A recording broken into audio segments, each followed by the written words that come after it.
Hello, my beautiful soul tribe. Welcome back if you're returning. Welcome if you are new here. Good evening. Happy Sunday. Happy Sunday. Happy Sunday. I set my intentions for this in every reading tonight. May they be a source of inspiration and discernment on your healing journey. And may God grant favor and grace to anyone who is tapping in. Amen, amen, amen. I know I snuck on a little early. I was being sneaky. 'Tis that time of year. Hi, the light. Hi, Cynthia. Gets a little darker earlier. Get things done a little quicker. Oh, was Latian? I didn't get my notification. Good Lord. Hi, Shateria. Hi, Rachel. Hi, Mosin. How are you? You guys, I thought we'd do something a little different. I have some cool crystals. Do you guys want to see my new rocks? I'm going to take a minute. I'm going to look at some crystals. These are called Philosopher's Stones. And if I'm not mistaken, they're from South America, the origin. And they are made pretty cool way. They're not really, okay, so they're glass. They're not really rocks. They're glass. They're like molten lava glass, but they're not obsidian, and they're not, I'm taking them out, guys. They're not obsidian, and they're made in a similar way as moldavite, but a slightly different process. So something exploded and they went in the air and they cooled off and they fell to the ground and they pick them up from there. So to put it very shortly, it's a glass. Let's see. What is this? Did I get a bonus? I might have got. Oh, I got a bonus. Oh, guys, check this out.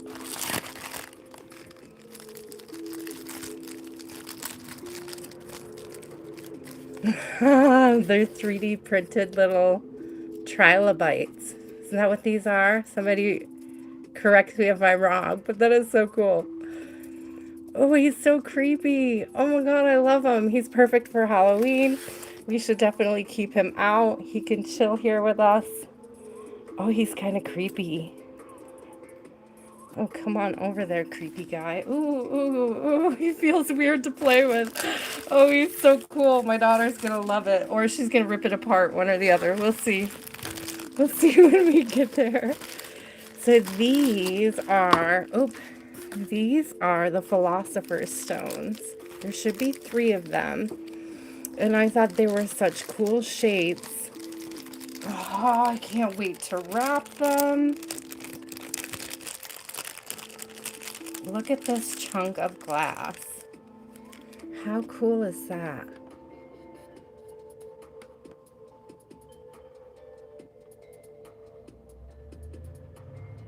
I'll have to look it up again. These are a little different than the first batch of Philosopher's Stones I got. That's why I was called to them.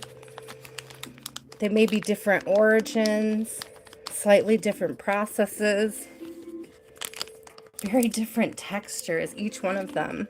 This one made me think of a pine cone. That's so cool. Hi, blessings. Hello, ascending. Hi, guys. Hi, cat goddess. How are you? And then I thought this one was my favorite. It's so chunky. So these are philosopher's stones. And again, I believe that they're glass. I'll have to look them up again, guys.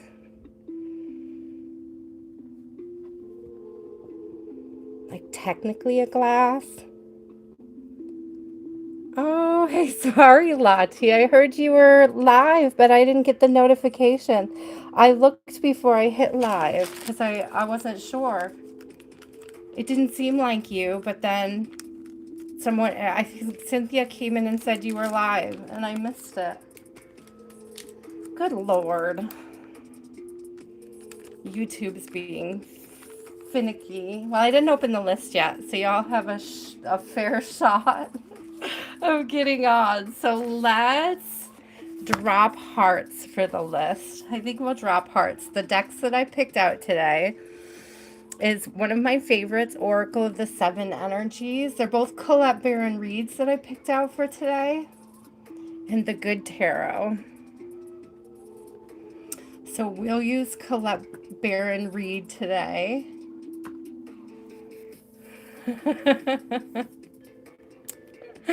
Okay, let's see. Okay. Oh, I blinked. Hold on. We have... Hi. Jean didn't get the notification either. Jeez. Okay, we have Jean. Let me fix your J. Jean. Rachel. Barbie. Cynthia. I know Cynthia was first. Blessings with a double heart. Cherry. Lottie.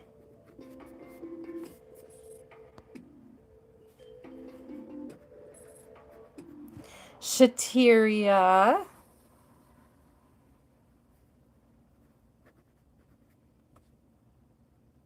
Carpe diem, yes. Shateria. Oops. Blessings.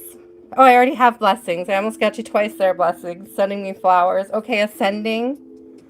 Okay, ascending. Ascending. The light, are you still here? I know you are. Let me put you in here. The light. And Veronica. We do like Veronica's. We'll keep it. Here you go. I'm a Veronica too. I just don't go by it on the channel. Well, I mean, I don't not go by it by the channel. I just don't introduce myself often.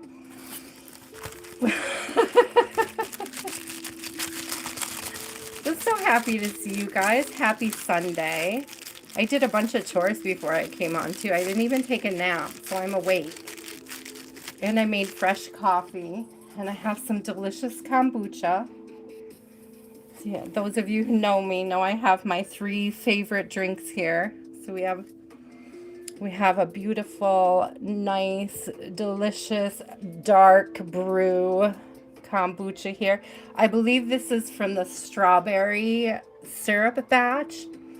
And I have to say to anybody who brews kombucha, I prefer the berries to be made into a syrup before I add them to my brew.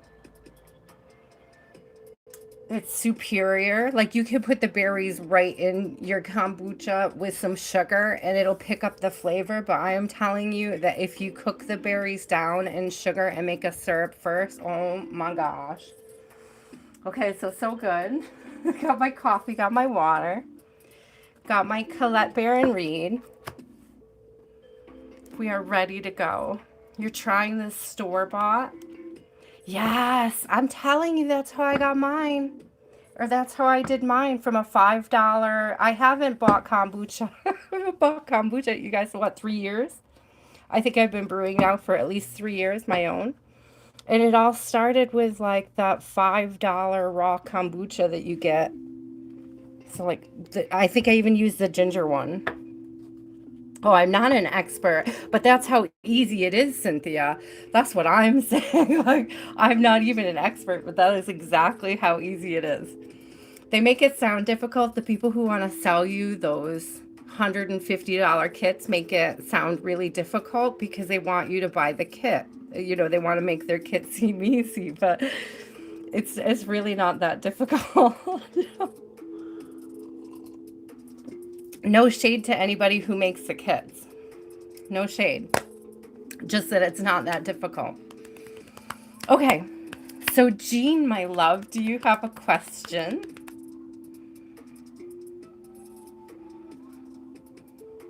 Oh, MKC, if you hang out for a little while, I will be starting another list. I take the first 11. I'll do those first 11, and then I will open the list for 11 more. What does Jean need to know for her highest good? What does Jean need to know for her highest good? I'm probably going to do both decks because I like how that plays out usually. So we'll take a few from the Oracle, and then we will clarify. So what does Jean need to know, Spirit? What does Jean need to know for her highest good, for her highest timeline? What should Jean be aware of going into this week? Storytelling, but I'm a little concerned because it came out in reverse. And I'm looking at how it's a number 17. And it's giving me like somebody trying to interrupt. Your fruit, bearing fruit came out with it. It's like somebody trying to interrupt your creative process, your flow, what you're manifesting, Jean. I don't know if this is somebody talking about you in, I'm going to say a past tense, and I don't mean like they're talking about you in the past tense, but like the version of you that they're discussing no longer exists. Like you've grown past some version of you. It's giving like naysayers and doubters. Like you may have shared with somebody something that you're working on, something that you're really trying to get to grow and blossom, and I just get the feeling that this person either doesn't believe you or they may be gaslighting you to discourage you. Like somebody who has a better idea of what you can do with your time and energy, Jean. That type of gaslighting. Ooh, I hope nobody's gaslighting. I love this bearing fruit coming through with the 3 because it tells me, Jean, that like you're aligned and keep growing where you feel the growth happening. Like you're not obligated to stop growing in the directions that you want to grow in just because somebody else isn't willing to recognize it. Oh, here we go. We got one more. Yeah. Just because they're not willing to accept and recognize what you've already been through, what you've grown through, what you've gone through, what you've grown through, okay? Felix, that's a really good joke. Thank you for sharing that. Really great food, but no atmosphere. That's very funny. Listen, you keep going, Jean. You keep going, because look what came out together. We have the Ace of Earth and the 9 of Earth. So the Ace of Pentacles and the 9 of Pentacles together, that's a 10 of Pentacles. This is something to be extremely proud of. This is something that you built up from the foundation, and you did it yourself with the help of Spirit, with the help of Divine, with Divine showing you which way to go. It's like, it's me and God. If it's got to be me and God, that's fine. That's the attitude you're giving. Like, I don't care what these people think about my past journey or things that didn't work for me in the past, or this is a huge energy of knowing your worth. Like seeing your manifestation and seeing it through, watching how Spirit is helping you pull in that energy, pull in that blessing. Ooh, I love that. Wish come true, Jean. I love it. You stay on what you're doing. Don't you worry about them. I see 7 of Cups on the bottom, and to me, it's sort of like, let them believe anything they want to believe about you. This is funny because it reminds me of this meme where like somebody was like, there's a lot of other fish in the sea, and then it says like me in the sea, and it's like the most beautiful fish ever. Right? It's like you're a really beautiful fish. You're a beautiful catch. And if this person doesn't want to see it, experience it, embrace it, and love you in that type of way, and I'm not even getting that this is like romantic. I'm getting more that this is just like could be friend or family who isn't supportive, isn't backing you up, isn't like cheering you on. That's what it's giving, but it's like you're cheering yourself on, and that's amazing. You're also finding the right people to celebrate with, and I think that's beautiful as well. With the two nines coming out, this is definitely like on your path business. Like, forget them. You're following exactly where spirit is leading you to, and it's bringing fulfillment both physically and emotionally, spiritually. Okay, lots of blessings coming in. I think that's gorgeous energy, Jean. So if you have any naysayers in your atmosphere, don't give them any mind. Guys, has this not been happening for like the last 3 weeks? Look at what we started with, 2112, 1221. I know we've talked about it for at least the last 2 weeks, so keep watching for that number this week, guys. There's something about it. There's something to know about it. Look it up. Get familiar with what it means to you. Really go inwards. I think that's a collective thing because we just keep seeing that right away. That's so funny. So funny. That's the energy for sure. That 1221 keeps coming out for real. Rachel, my love, do you have a question? Oh, David, when I open the list up again, I would surely be glad to put you on it.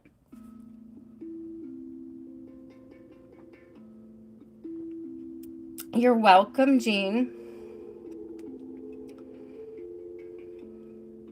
You are. So your MRI is all set. Blessings. I'm going to send you tons of love and prayers. I hope for good news. I hope for good news, positive outcome, answers. I pray for answers, blessings, because I know how frustrating it is to go through a ton of tests and have people find nothing. So I don't hope they find something serious, but I hope they find something sourceful, okay? Something that you can work with.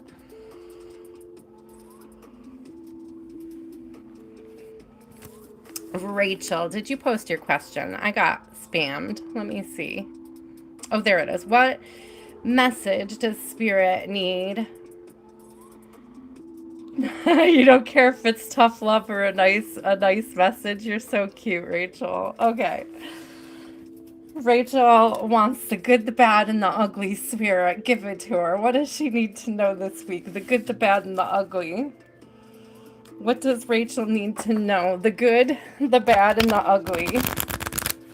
I like that. I should put that question in the bowl. What's the good, the bad, and the ugly? It's a good one.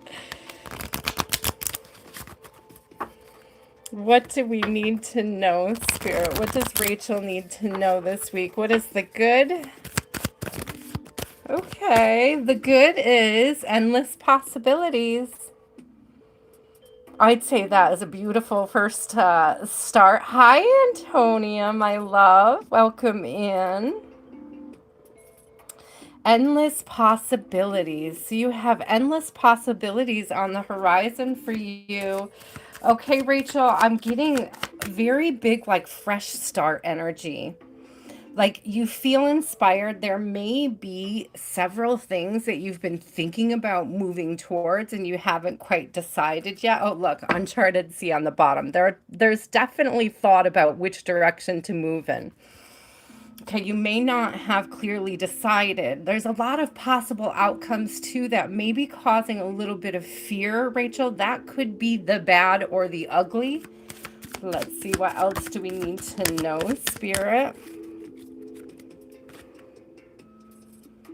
Oh, listen. The bad and the ugly came out as a spirit of gratitude in reverse and smoke and mirrors. Don't fall for anybody telling you you are not already abundant, even if that someone is you. Thank you, Spirit.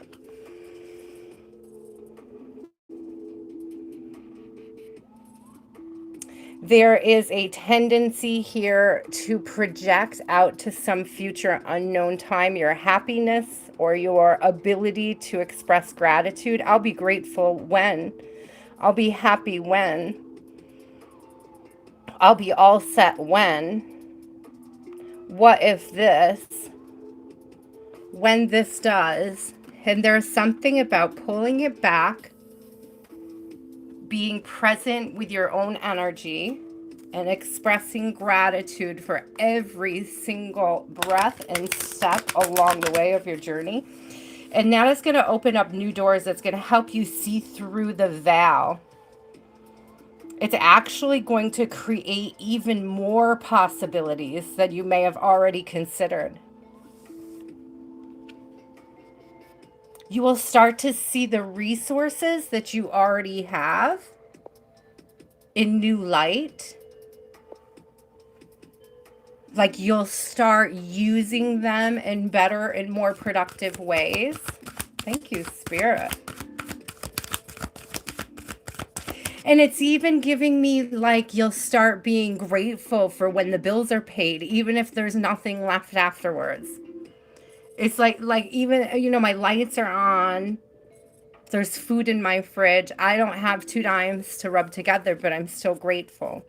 It's like Spirit will bring me that support in this next cycle when I need it. And there's like something about that, thank you, Spirit, for bringing me that abundance to get this far, to have this much. Yeah, page of birth. Thank you. No matter how little or great or grand it is, like it doesn't matter. You have to stick into this spirit of gratitude. It'll create a like sink of wealth to move towards you. It'll really send a powerful message to the universe that you're open to receiving more because you're grateful for the ones you're already receiving.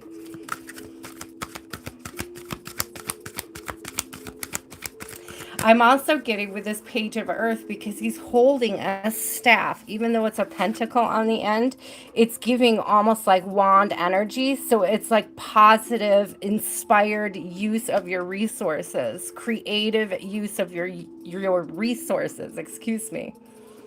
Okay, so let's see. What else does Rachel need to know? I want to make sure I turn my messages on. There we go. What else does Rachel need to know? Can we get 2 more, Spirit? The good, the bad, and the ugly for Rachel this week. More gratitude, less. Oh, look at how sweet this is. I don't know if we've ever seen the King of Fire in this, but speaking of wands, okay, speaking of putting our resources to creative projects, right, to stepping into that creative energy confidently. Oh, strong solar plexus, heart chakra as well, on fire. Thank you, Spirit. You may at times, Rachel, it's giving the energy of having ideas bigger than your resources. And it's like Spirit wants you to not reel in the ideas as much as start to see where you can start with what you have. Thank you, Spirit. It's like don't discredit what you have as being the beginning of your empire. 8 of Earth. It'll be a little bit of work. Be a little bit of work. It's just a little bit of work. I just heard fine tuning because we have this violin here. So there's this idea of like fine tuning a skill. You may be at the beginning of a skill, of acquiring a skill, Rachel, and it may feel like success is really far out ahead of you, but what I'm really getting is that Spirit wants you to stay on the path. Look at this. We have strength, which says love on the bottom. Okay, we have this lion, and again with the Leo energy coming through, right? The solar plexus energy coming through. But we have 5 of Earth in reverse. What I was hearing with this, Rachel, is if anybody leaves you out in the dark, it's going to be yourself. it's like talking yourself out of those small investments in self based on this inspiration, this desire to grow, this desire to learn, this desire. It's a desire to transmute as well, as what I'm hearing.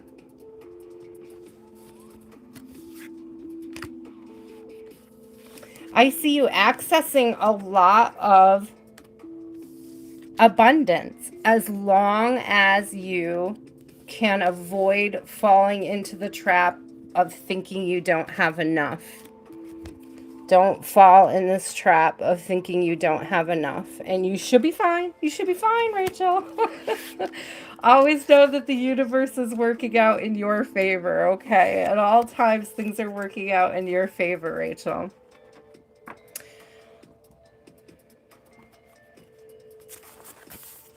I'm so glad it makes sense, Rachel. I'm sending you a ton of love.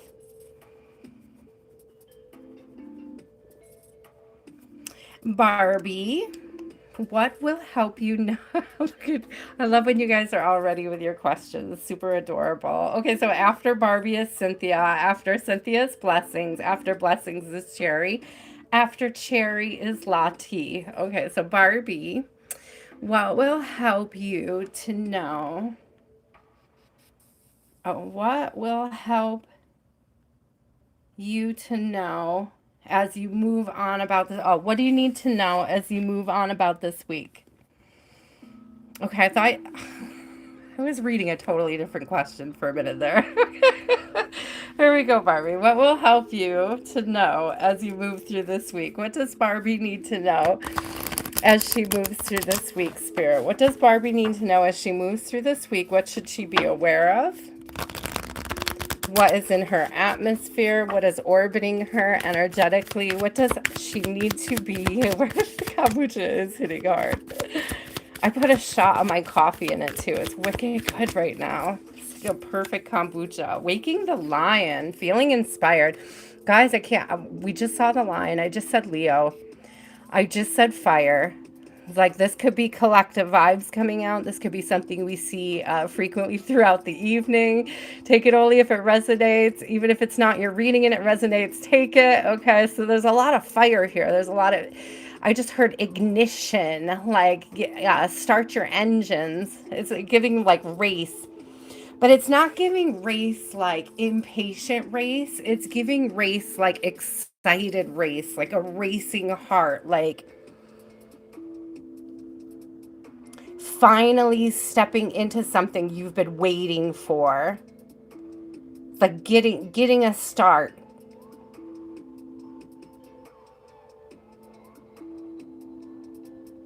It's giving me like when you have a building up to a kundalini experience, okay? And like each one of your chakras starts expanding and you can feel it. It's giving that like full on physical body expansion of the solar plexus energy. Oh, I got goosebumps from it, Barbie. So it's huge, like solar plexus vibes, like huge. I just feel it like expanding. It's kind of like where my diaphragm is. It's like a really deep energetic expansion. You may actually want to, how much I can feel it, almost like throbbing, Barbie. So you may want to make sure that you do some work in all of your upper chakras to sort of clear the path for this energy. I hope that that makes sense. You may be experiencing some sort of a blockage in the heart if there's so much welling up in the solar. So I would take a look at the heart chakra, get it cleared up a little bit, and then do a little throat work, do each one of them in a row to make space for this energy. I could just feel it like right there, like just brewing. What do you mean to elaborate on? So as the energy moves from your root up into your solar plexus, it has to go somewhere. And if you have a blockage in your heart chakra, it will keep swelling in your solar plexus. It could affect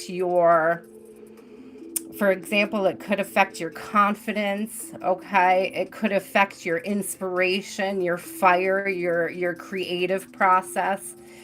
So if you do, and it doesn't take a lot, guys, it doesn't take a lot to just clear up, do like a 20-minute meditation on your heart chakra, and then do the next day 20 minutes on the next chakra, your throat chakra, and then the next day do your third eye chakra, and then the next day do your crown. That way you're sort of, it's like, do you know, it's Spirit's giving me this image. You know that game on the ice where they slide that, what is it called, guys? You know what I'm talking about? Where they slide that giant puck and somebody's moving along with a broom.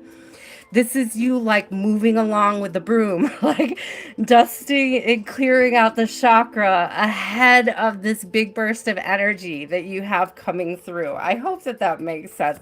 It's beautiful energy, but you don't want it to be blocked up in there, okay? Like you want it to have a path to flow through. Yes, beautiful and cagey. You need to open it up so that it can flow from the heart, right, from the solar plexus into the heart chakra and up through there. And look at this, because this is exactly what I envision when I see this process. You start at the root and you're pulling all that energy up through your core. And then when it gets to your crown and the star, right, you want to bring it back around and ground it again into the root. It's like you're creating like a battery, a magnet, right? You're creating a circuit. That's what I am suggesting you do to keep that energy moving so it doesn't get backed up behind your heart chakra. Okay, let's get one more. Okay, that explains so much too. You definitely are going to need this. We have feeling the world coming out. So this may be something you go through as this energy pushes on your heart chakra. You may become far more sensitive to things going on around you, especially when it comes to things with politics or even I'm getting like natural disasters. Like you're going to start feeling things more deeply, sensitively. I love this on the bottom of the deck. Behind feeling the world is tender embrace. So there is this need to be really gentle with yourself and others while you go through this process, okay? Let's get a couple tarot for Barbie. What does she need to know, Spirit? What does she need to know? Oh, there is definitely going to be a new beginning. This is definitely like you stepping into something new. Oh, Barbie, that is a big move. Look at Fool coming out just as you sent that. That's amazing.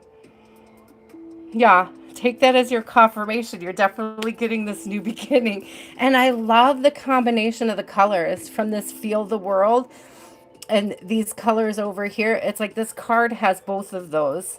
It's like a mix of all this. It's like having gone through this growth process, knowing where you have to move through into is like creating the energy of this fresh beginning. That's beautiful. Oh, seriously, with the fire energy, guys, can we just stop for a second? Can we just stop for a second? Whatever this direction you're going in. Okay, now I just want to be super clear, Barbie, because I do see some heart chakra blockage going on. So I really want you to pay attention to that as you move through this week, because there is a 9 of Wands coming out, and a 9 of Wands can be a little guarded at times. And what's interesting is what she seems to be guarded against is this Emperor, who, hello, Leo vibes again, the lion. How many times are we going to see the lion? 2 different decks in your reading even. Just so beautiful. So if you have a connection to the lion, I would also take that as a confirmation. But you may be, you know, a little...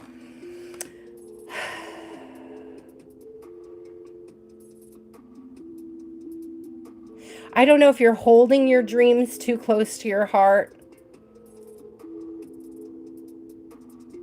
Because sometimes it's okay to move in silence, but there's almost this energy of like there's people that could help you expand and people that could help you grow if you let them. Okay, so there may be this energy of I could do it all by myself going on. And that may be one of the things that the Spirit is really trying to get you to understand, is that there are people out there that can help you embrace the you you're becoming. Look at this. We have 4-4. There's people that can help you with that foundation, okay? And 4. So 4 could be significant to you. Moving through this week, for me, 4s are all about that foundation. So there could be people that could be helping you with some of the foundational work in this direction that you're moving in. So consider reaching out and speaking to others about what this new direction could entail, could bring in. What are some options? Thank you, Spirit. Options and opportunities. I'm hearing both of those.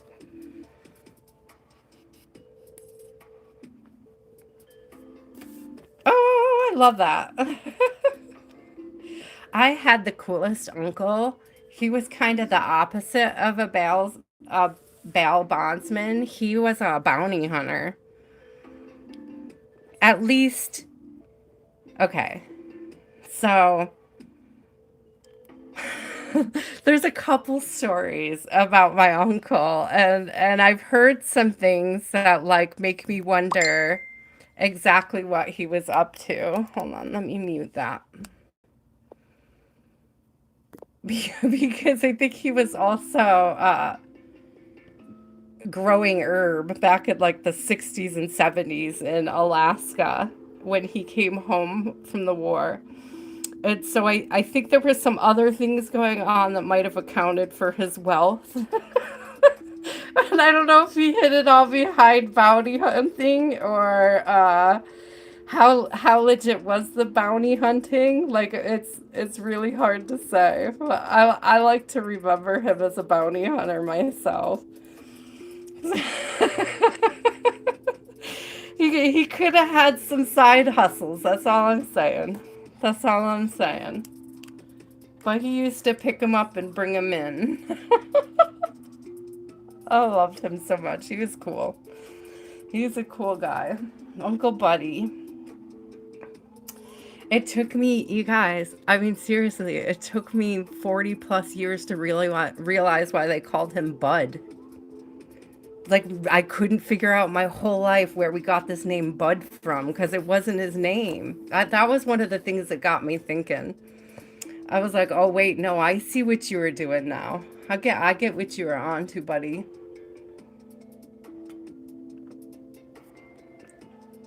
I'm picking up what you're laying down. I got you, bro. Okay, Cynthia, it's your turn, my love. Suck it down, this kombucha over here. It's so good.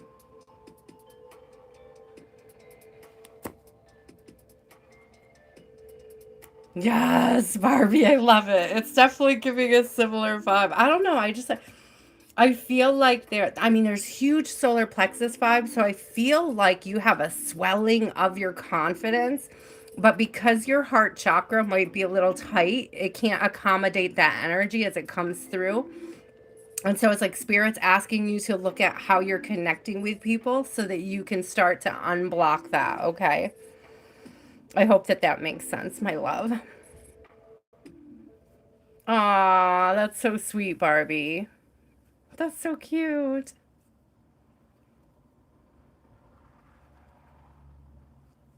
What does Cynthia need to know? Ooh, petty conflict.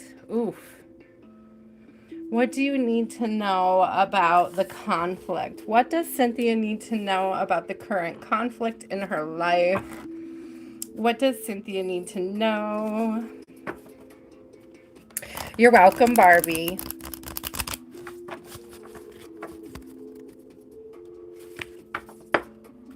It's given a lot, Barbie, of like you've been working on your healthy boundaries. I want to get this through. It's like you've been working on healthy boundaries, but you may be shutting a lot more out than you intend. And I feel like that's what Spirit is really trying to express, okay? Because you may be blocking out people who can help you with that growth as well. Okay. Okay, here we go. Cynthia, what does Cynthia need to know about the current trending petty? Trending pets. What's with the petty trend? What do we need to know? What does Cynthia need to know? What is the guidance for Cynthia at this time? Wish upon a star. There is something about inner child healing going on.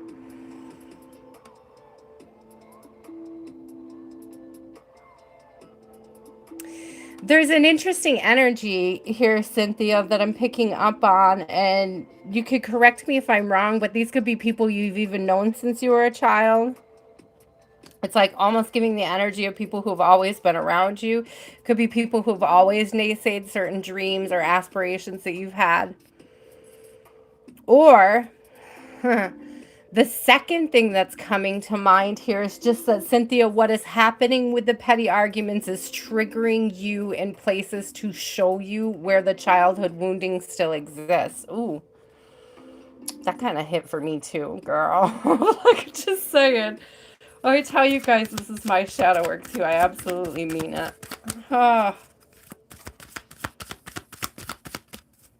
a smorgasbord. Well, here's the thing. When you're willing to release it, it's going to create peace in your life. There, like, you don't have to even hold on to, or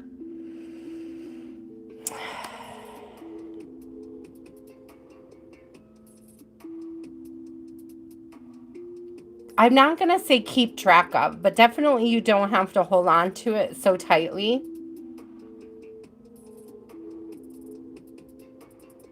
And with her holding on to this star here, right, along with willing release, I'm getting this whole idea, this whole feeling, Cynthia, of it's like it's you and God, it's you and spirit.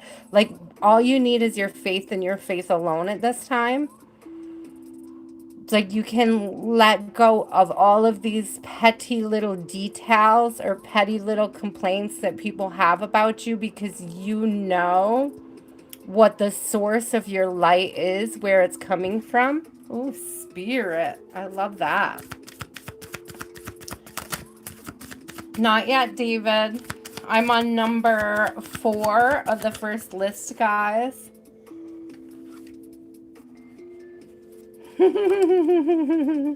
In perfect harmony. In perfect harmony. Who cares about their petty BS, my love? Who cares? Who cares?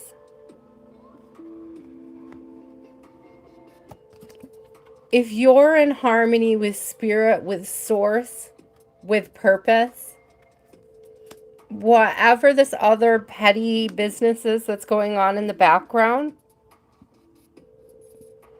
is of no significance on your path, on your journey. Hi, Kiki. Welcome, Ian Love. Welcome back. Nope, the second list is not open yet. You guys, I am on number 4 of the first list. Seriously though, 10 of wands, or not 10 of wands, sorry, 10 of swords in reverse. 10 of swords in reverse, Cynthia. This is seriously the don't give 2 F's energy about. It's like, okay, thank you, Spirit. The more energy you spend worrying about how they're spending their energy takes energy away from your path and your purpose. Let me try to say that again.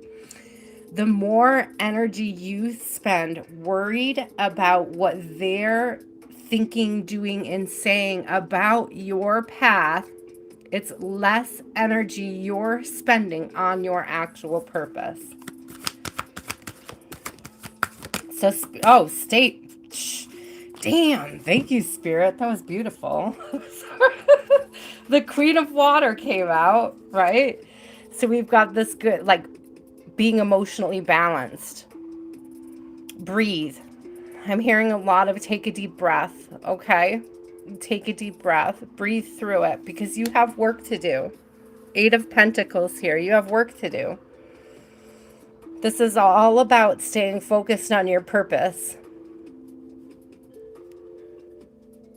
Be more focused on your purpose than you are on their petty. Be more focused on your purpose. Thank you, Two of Earth. It's a choice to be more focused on your purpose than you are on their petty. Okay? That's what Spirit is asking you to do this week, to stay more focused on your purpose. I think that's a good general message as well, that we should all be focused more on our purpose and less on the naysayers. I feel like that was a similar vibe that was coming through with Jean's reading as well. So it could be a collective message. We believe in you, Cynthia. We believe you can fly. We believe you can touch the sky.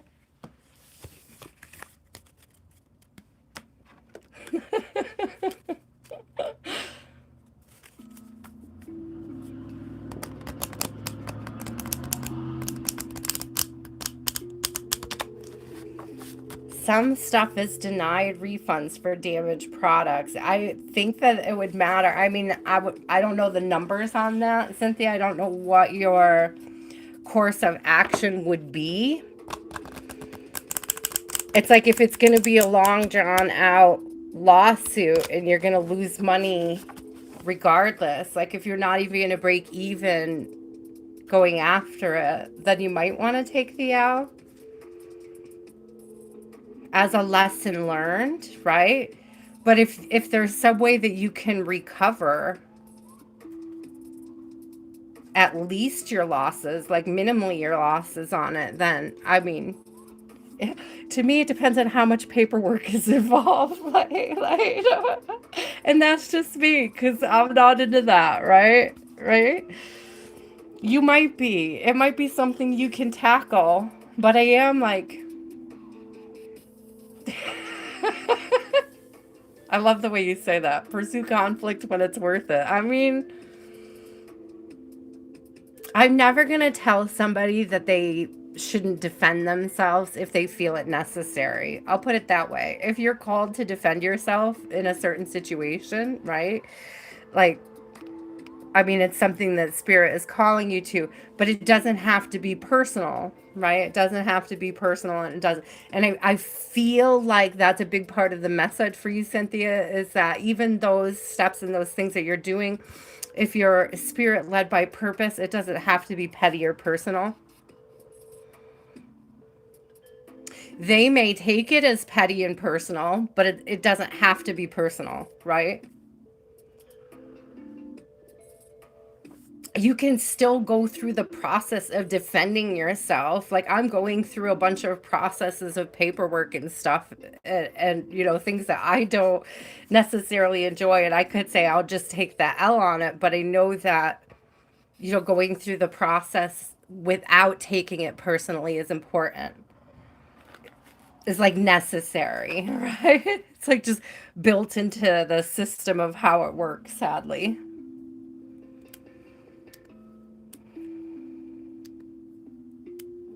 Yeah, there's just a big call to not take what feels petty as petty. And I hope that that makes sense. I'm not saying, like, I don't know who the other people are. I don't know what type of shade they're shading, right? But you do. And it's like, you don't have to take their shade personally. Okay. It protects you from the sunburn, yo. Oh, keeps the sun out of your eyes, right? Like, if they want to be shady, let them be shady, but you don't have to take it personally. Thank you. Blessings, you are up, my love. What does Blessings want to know tonight? After Blessings is Cherry. After Cherry is LT. After, or Lottie, LT. That's so weird. Lati, after Lati is Shateria. After Shateria is Ascending. And Tony, I do have you at the top of the second list if you're still here. I know that you have a busy week, so I forgive you if you already dipped out, my love. You are on there. I just want you to know. Hello, Michael. Hello, Mike. Welcome in. Hi, Jan. How are you? Yeah, guys, I'm going to open the list up shortly. I just wanted Antonia to know that I did see her come in. Technically, it's not open yet, but my moderators, I always have a special place in my heart for moderators. Sorry. Sorry, guys. What does Blessings need to hear about the BS? Oh, no. What do we need to know about the BS? What do we need to know about the BS? The wind just picked up. It was very kind of creepy, Blessings. It's like the trees started talking outside my window.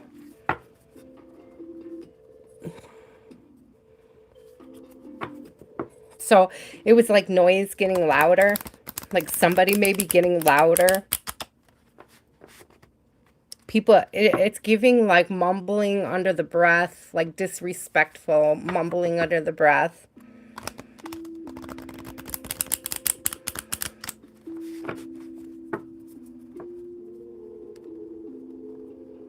It also is giving like crescendo energy, like something starting small and building, but it's like disruptive, okay?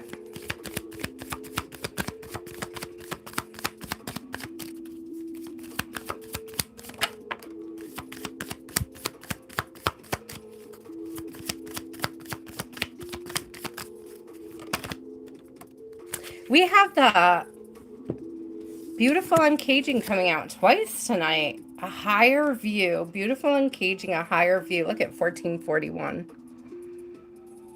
So 5-5.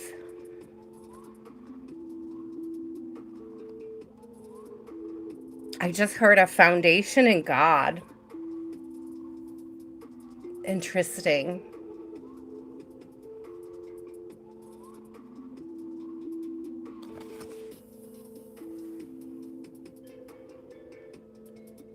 So the higher view, I had to look closer. She's riding an owl. So there's strong like intuition vibes, trusting your intuition. There's also this energy of moving. I know I'm so old, guys. I see you laughing. I had to look closer. There's an energy of rising above it, moving above it. Hi, story time. How are you? I am a little early. Thank you. I'll be opening the list up here shortly, love.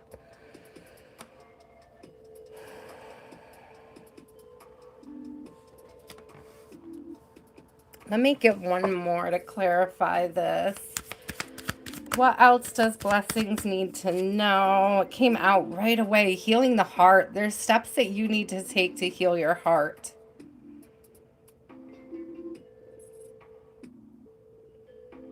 It's like finding peace above the fray is what I'm hearing. It's a peace above the fray.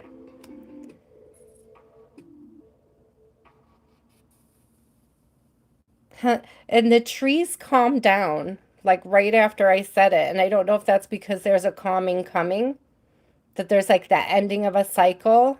And like you're kind of in the middle of the cycle. Look at this 5-5-5.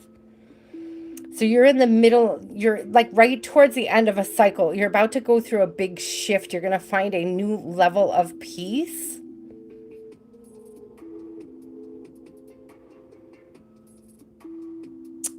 And it comes from not allowing that, so that crescendo of energy. And I was getting like this crescendo of disrespectful energy.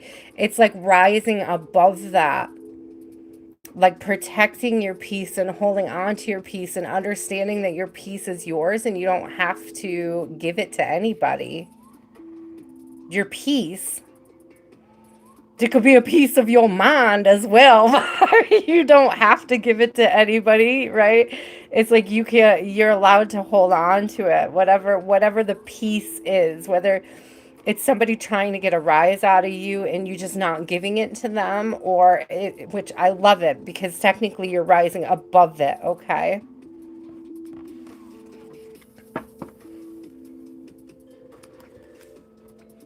Aw.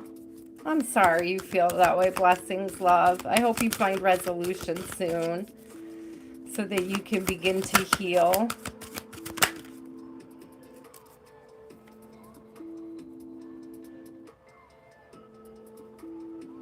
Be mindful of a scarcity mindset at this time. We have Four of Earth in reverse. So again, there's this energy of like a rocked foundation.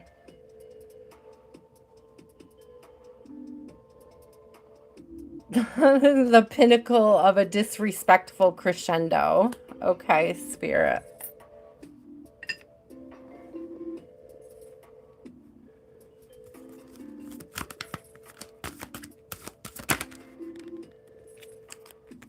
Yeah.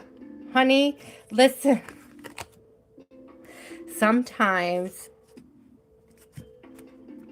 I was thinking about this, blessings, just like earlier today, how everything that I have right now, I built up from nothing. We had nothing. We were homeless. We had no furniture. We had nothing.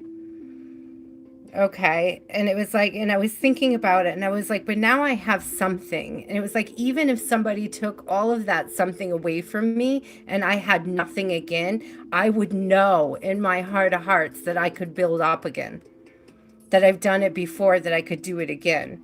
And I feel like Spirit is trying to get you through this fear of having nothing. Because what came out after the Four of Earth in reverse is the Page of Earth in reverse as well. But what came out on the heels of it is the Sun. And it's like, it doesn't matter where you start from. It only matters that you start. That you step into the energy of healing yourself.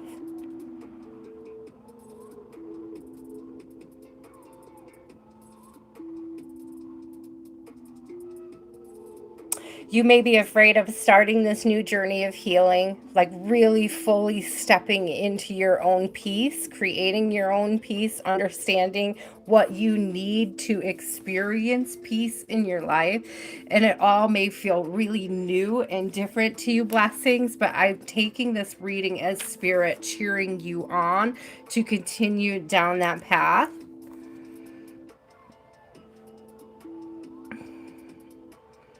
Girl.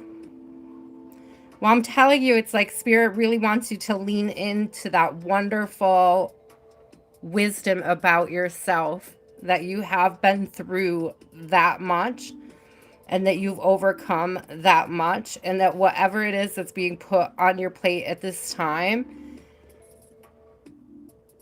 I just heard as insignificant compared to the value of your peace. Spirit. Whoo.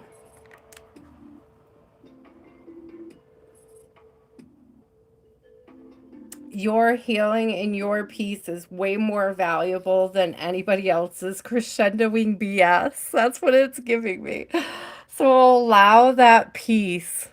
Okay? Allow that peace no matter what the disrespect is. Okay? Whatever that, hi, Simple Jack, whatever that disrespect is, please know that your peace is way more valuable. You have to rise above it. Okay?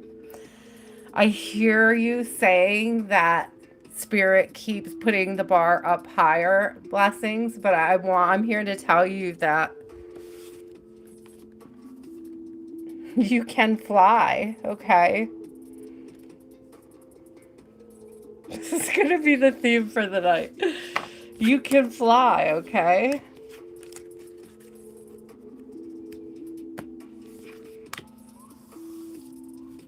Allow your heart to be free from that energy, that crescendoing BS, that it's extra challenging. Listen, guys, I'm not I joke about this all the time with you guys because I get it. As human beings, we've made this very difficult. Spirit always reminds me it's not difficult, it's just human, and we like to make things difficult. It's just our nature to make it more difficult. Sorry guys, I'm trying to get it just right. I get so like OCD if like the little dots aren't like lined up on the screen just right. Like it drives me crazy. Oh God, that's so cute. Cherry, you are up. Listen, blessings, we're sending you a ton of love, okay? And we're gonna be here with you and for you through every version of self that you are healing right now, okay? We are sending you a ton of love, and we are ready and prepared to love and support you through this next step of your journey, whatever that may look like for you. Yeah, and it, if you have to go through this crescendo, this difficult cycle a few more times, it happens to all of us. It really does. It's something that I think we all face. Our own cycles of other people, in particular, people we love. I am sorry that you're experiencing this. So, and you don't have to claim it. But I really do think it's best practice that you rise above the BS and that you just continue to pour into self, because there's beautiful things waiting for you on the other side of that fear, that lack, okay, that scare of what's next, okay? It's like a fear of what's next. I don't think it's necessarily a fear of change. I don't think you're afraid of making the changes, but I think you might fear the unknown on the other side of those changes.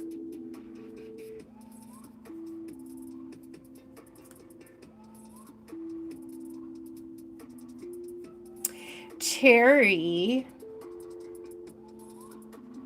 you are up, my love. Do you have a question? I hope that makes sense, blessings. I hope that's helpful.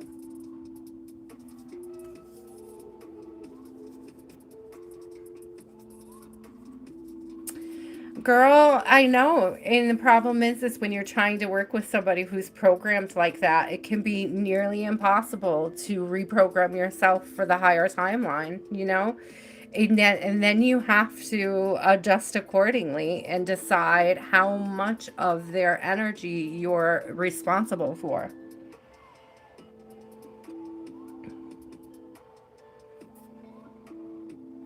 Cherry, what does Spirit want Cherry to know?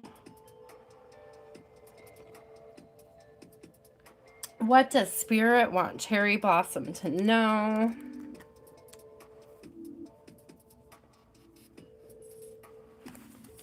Girl, I hear you. I feel like a lot of us have been there. And there's like this rising trend of women realizing, statistically speaking, we live longer when we're single. And that's not a bad thing. Well, a lot of single women are finding peace right now. I'm just saying. I'm not saying that you should, if that's not a road you want to take, you want to go down. But I am just saying that a lot of us have willingly released that struggle. I think it was actually Antonia who was talking about in her live over on Antonia's Blissful Corner. I think it was last night's live that she had. Guys, she's going live lately. Please go over there and support her if you can. So over on Antonia's Blissful Corner, she was talking about what was the fear of missing out? FOMO? The fear of missing out. Thank you, FOMO. The fear of missing out and like overcoming that fear.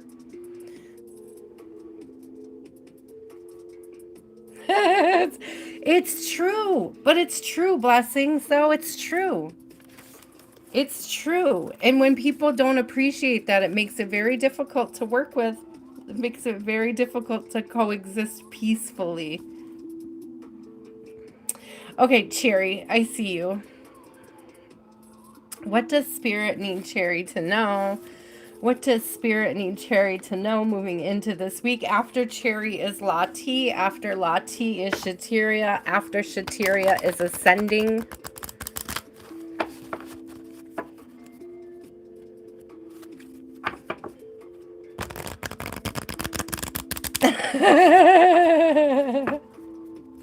Your friends had, Tadia, you said your friends had an intervention because you were taking yourself out to dinner because you loved being single so much.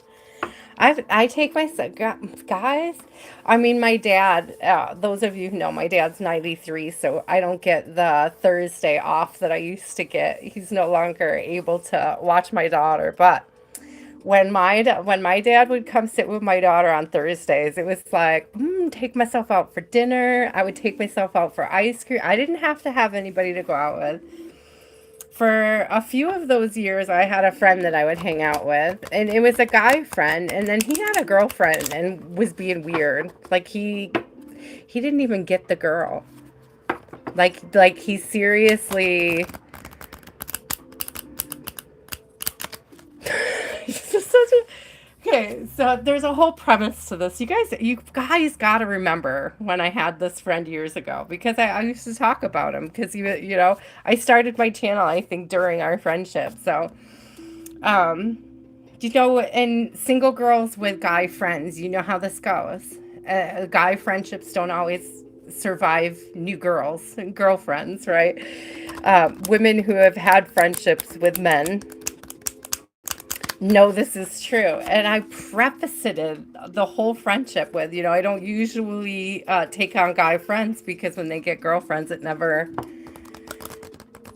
goes well. And I called it though. I called it. I called it.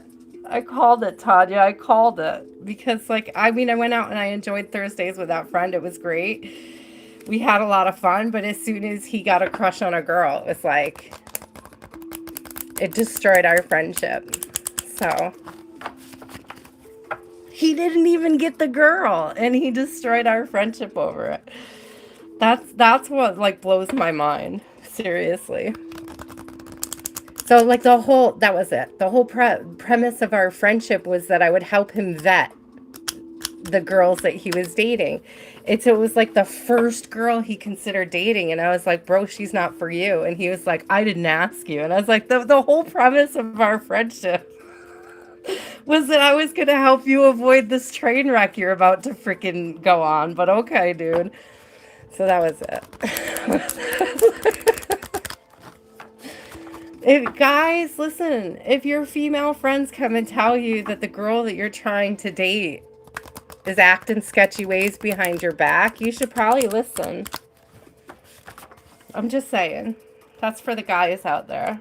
That's for our masculines.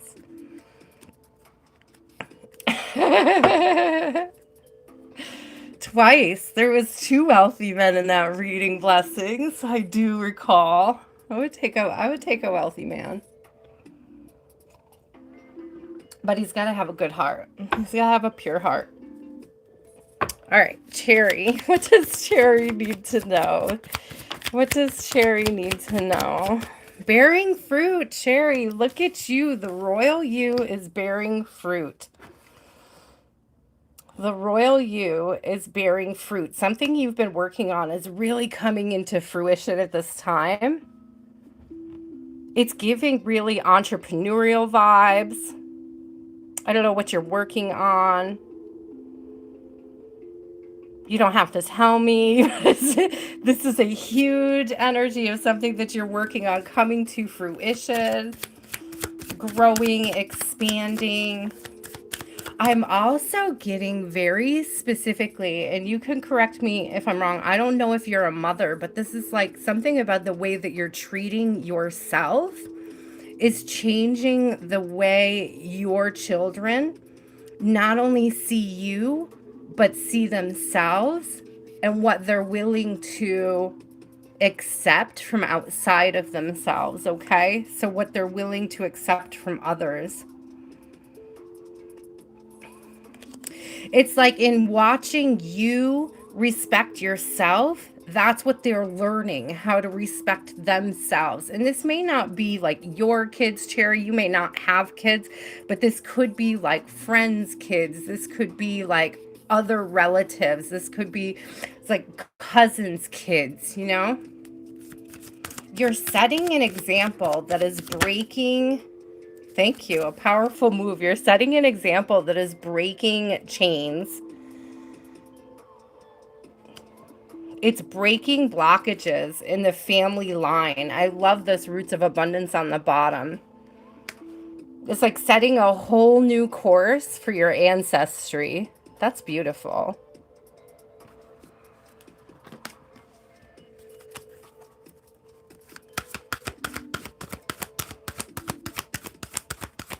Hey, yeah, well, I'm going to be opening up the list again here shortly, guys. We are on number 6.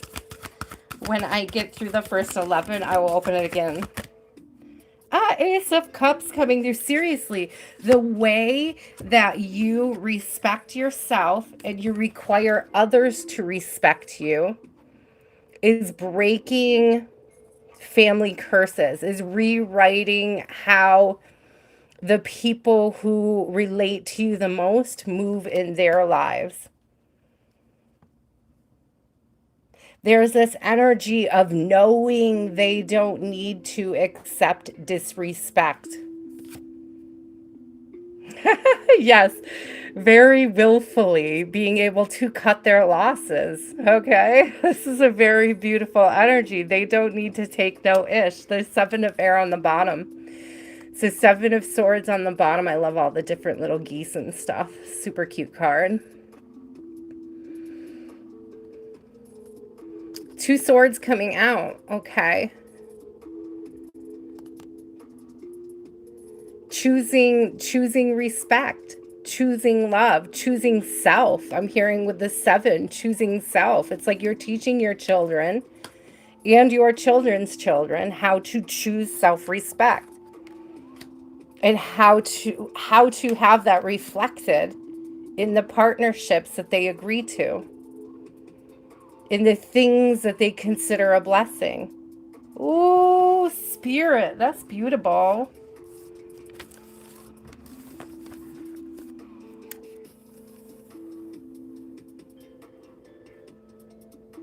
Ooh, I love that energy, Cherry.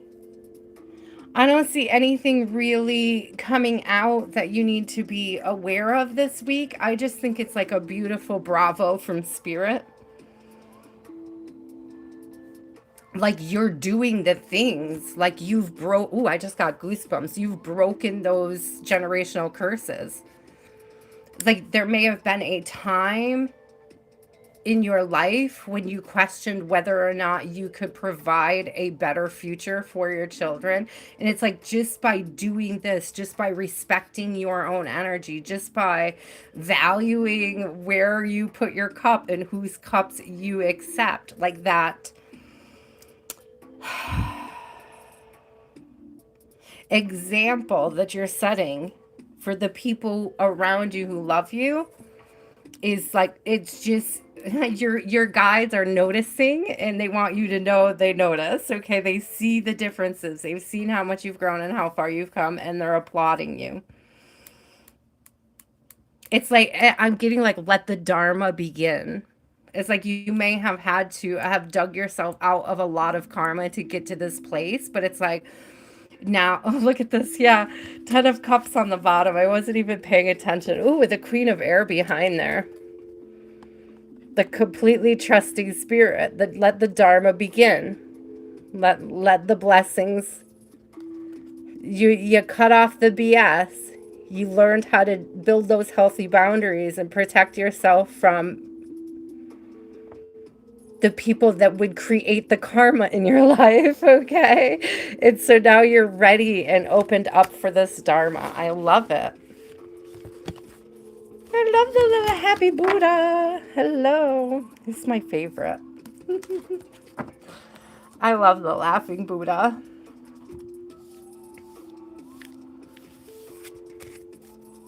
Thank you, Cherry. That was a beautiful reading.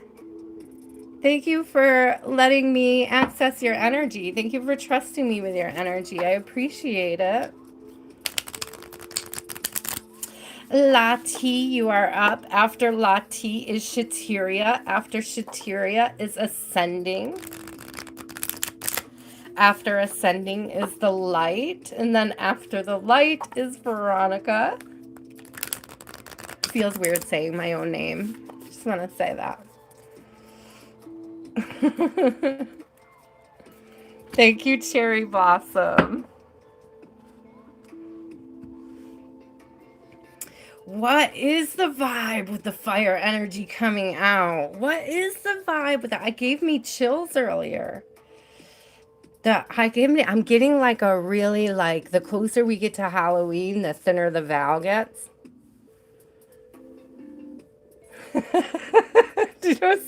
So anybody want to laugh? Because what I literally just heard Spirit say, it's all those witch photo shoots everybody's doing. It's like the trending witch photo shoots. It's like it's making the Val like thinner than ever. You can't just pretend cauldron, man. You guys. You can't just go out in the woods, light a bunch of candles and chant and think it's not gonna make the Val thinner.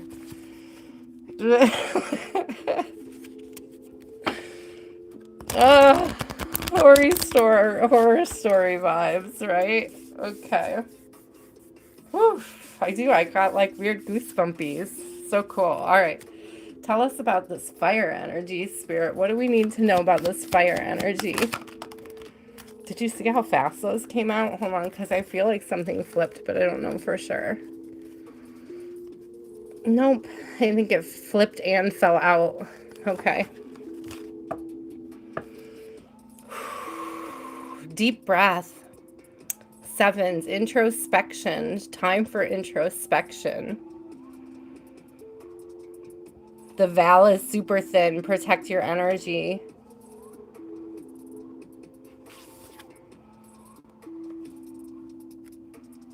I'm telling you. I'm telling you, it's all these cauldrons in the woods. It's all these, we got birds of a feather coming out. It's another 7 too. So 7, 7.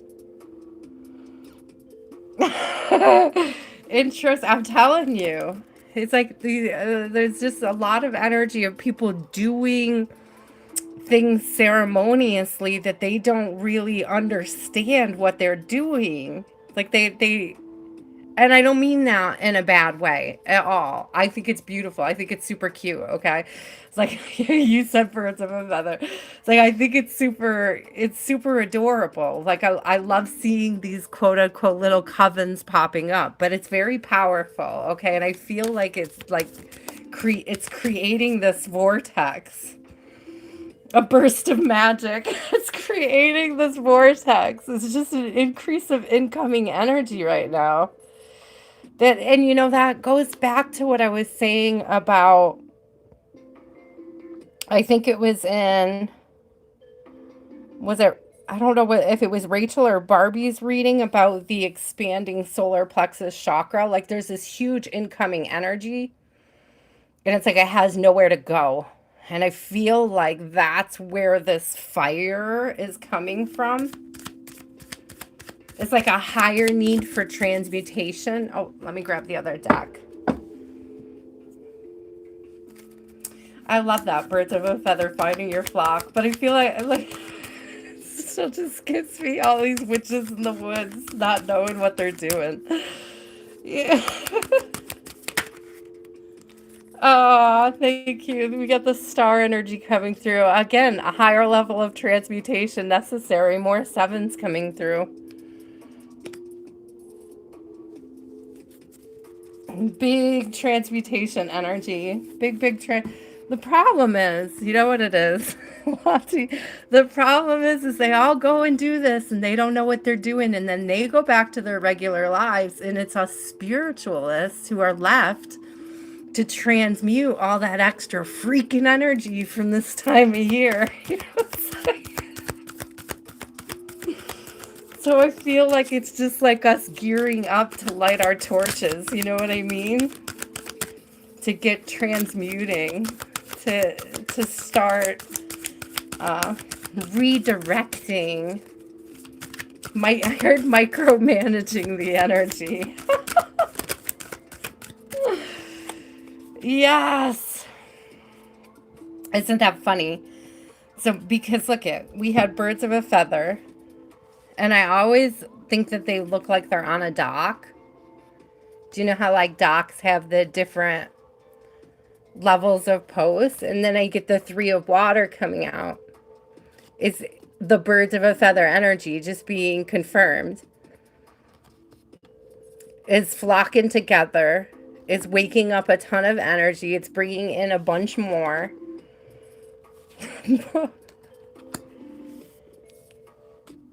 It's like what I'm getting is a lot of people calling energy and that they can't even feel.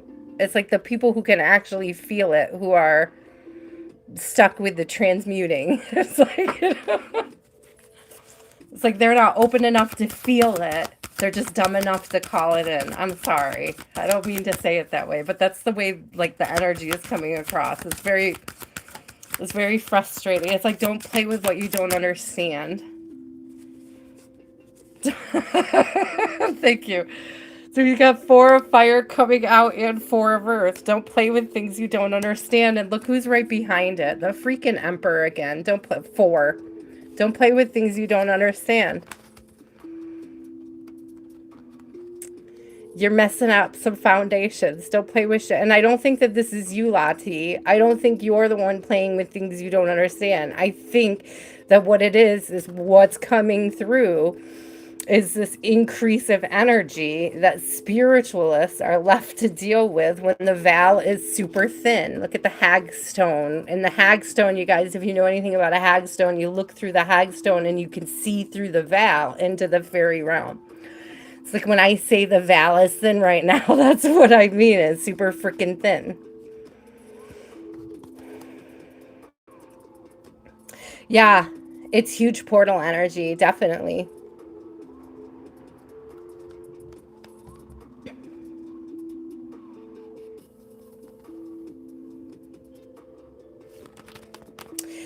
I was going to say be on the lookout for,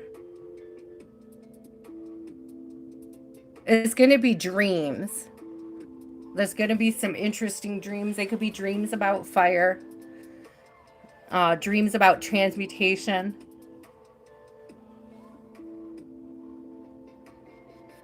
dreams about drowning, which I would not wish on anybody, but they could be coming up.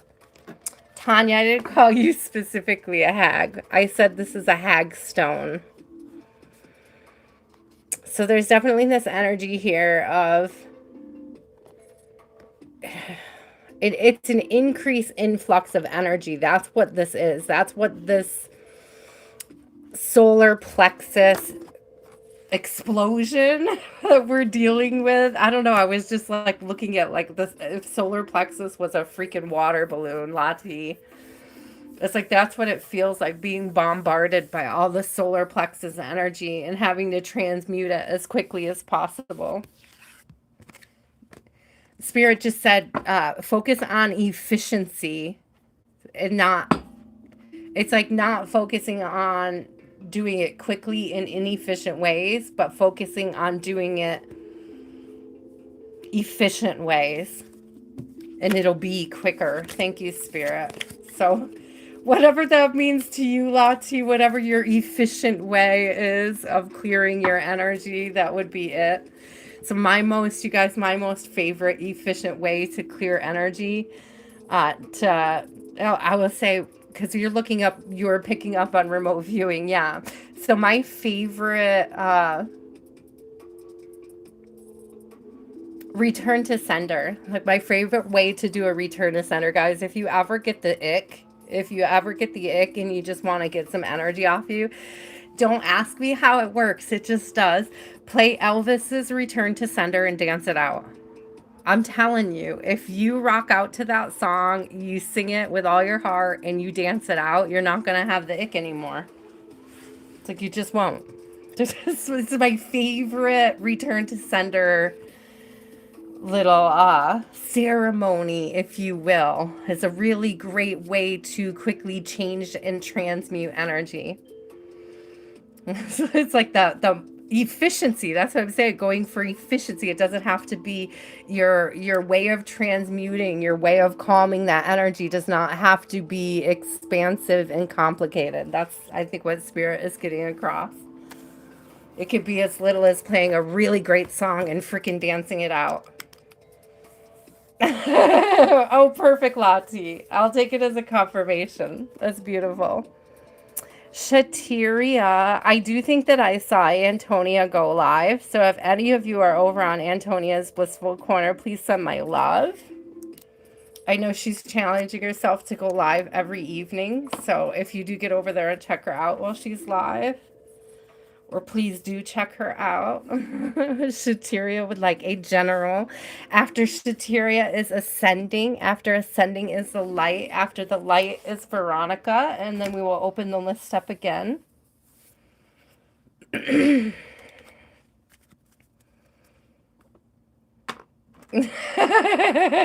Felix, I love them. Keep them coming. Keep them coming. Those are so good. Why can't a bicycle stand on its own? Because it's too tired. I love it. I love it. Shateria would like a general reading, Spirit. What does Shateria need to know going into this week? What does Shateria need to know going into this week? It's interesting. Shateria, both cards that fell face down.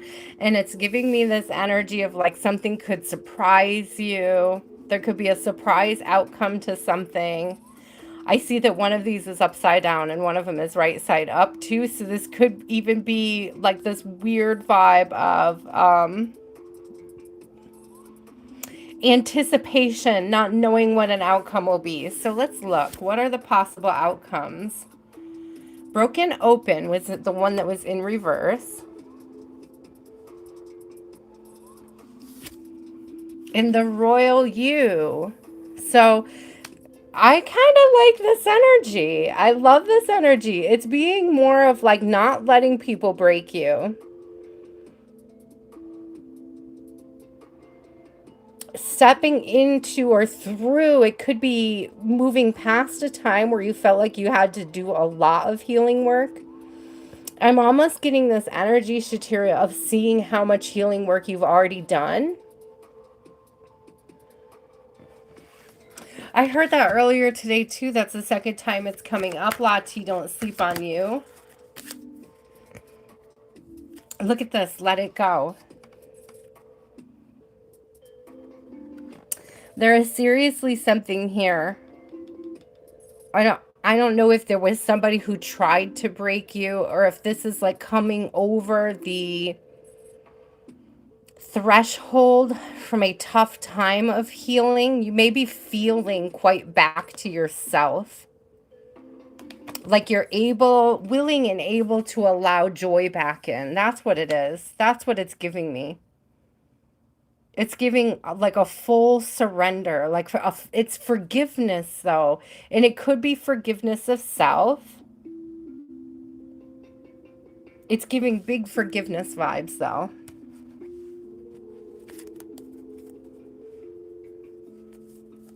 What else does Shateria? Oh, hold on, because lots came out. Like a whole bunch just flipped all at once. Hello. Hello, you. Do you know what comes from this big let go? From this big release? From this ability to step into the newer, higher... Look at this, because we have the Royal You. And look who came out. Queen of Earth. Look at how beautiful she is. So this is definitely a confirmation of this vibe of stepping into a new sense of self. Really valuing yourself, Shateria, what you bring. I don't know. Lati, this might be something you say, or there's other readers that say, what do you mean? What do I bring to the table? I am the table. I feel like the Afro Zen says that. If it's not you, Lati, it's something the Afro Zen has said. I know, she looks so amazing, doesn't she?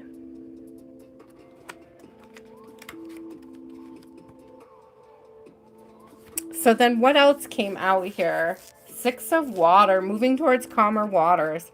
Again, what did I say? There was a release going on here.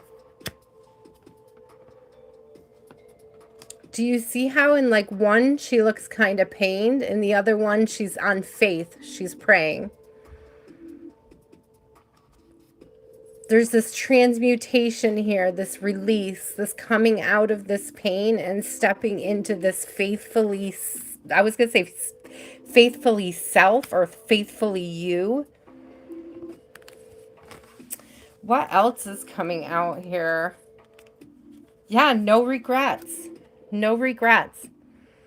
I'm telling you that there's something here with this broken open in reverse. I have justice in reverse. I feel like there was something where you didn't see, Shateria. There's something here where you didn't see karma play out the way that you thought it might or that you hoped it would. And it's like, let spirit take care of that. Don't allow it to keep you from moving forward, whatever it is. Don't allow it to keep eating your energy.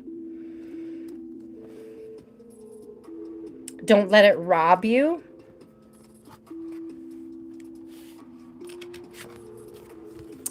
We have the King of, yeah, listen.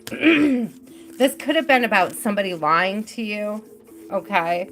There's a King of Air in reverse. So this whole thing is like kind of like waiting for the karma of somebody having lied to you and like not having it not seeing it play out the way that it's meant to or the way that you think it should. And it's like, it's because it's going to play out the way spirit thinks it should. And it's like, focus on you and your path, your peace and your joy.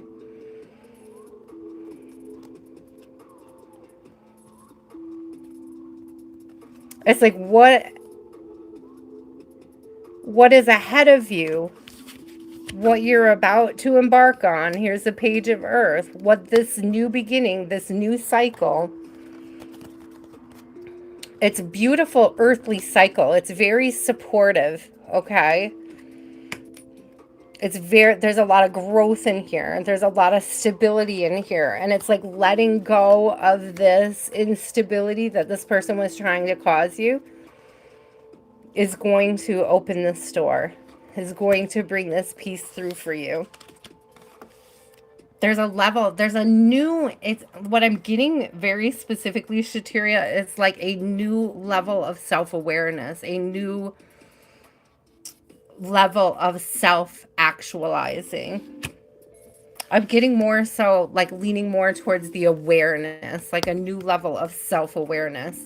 You're less likely to project that the position that you're in is due to anybody else's action and that it's only due to your own inaction. Ooh, spirit, speak it. Shateria, that's very powerful. It's like you're taking away any power away from others, like anything stagnant in your life at this time, you're no longer attributing it to anybody else but self. And when you do that, you take the power away from it so that you can step into that higher timeline. Ooh, so you can start slaying those goals is what I heard.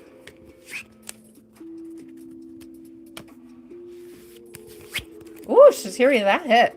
Oh, that was beautiful.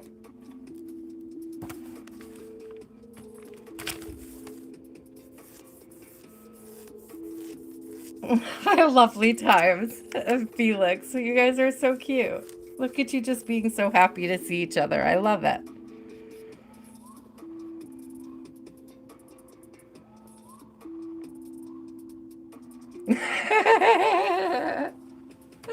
What did the ocean say to the beach? Nothing. It just waved. Ascending, you are up.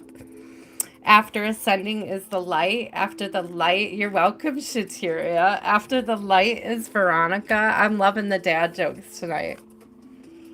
I am.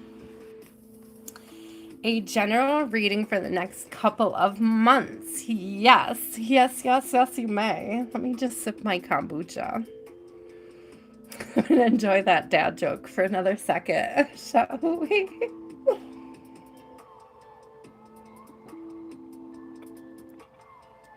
So good.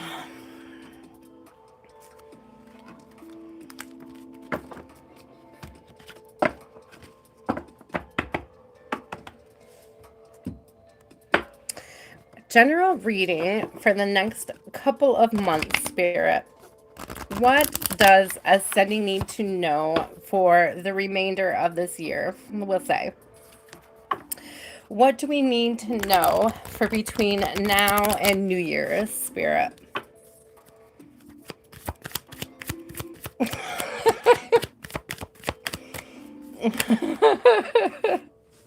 Felix, you're cracking me up. Oh, Spirit may be moving you in a new direction. Isn't this interesting? We have the land between coming out, and we have the uncharted sea. Oh, thank you so much, love. I appreciate you. Thank you, Jan. We'll be opening up the list here again shortly. Let me know if you would like a timestamp.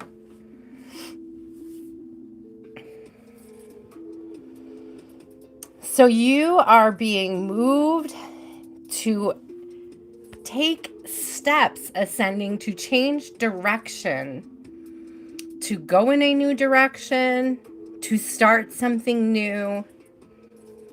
It's definitely Spirit-led. You may actually be in between this. You may have put an end to one part of your journey, okay, and taken this little, and this may even be that you didn't see where the solution was at the time. Like you may have, I'm getting that you either overshot, because you see how this bridge comes in over here.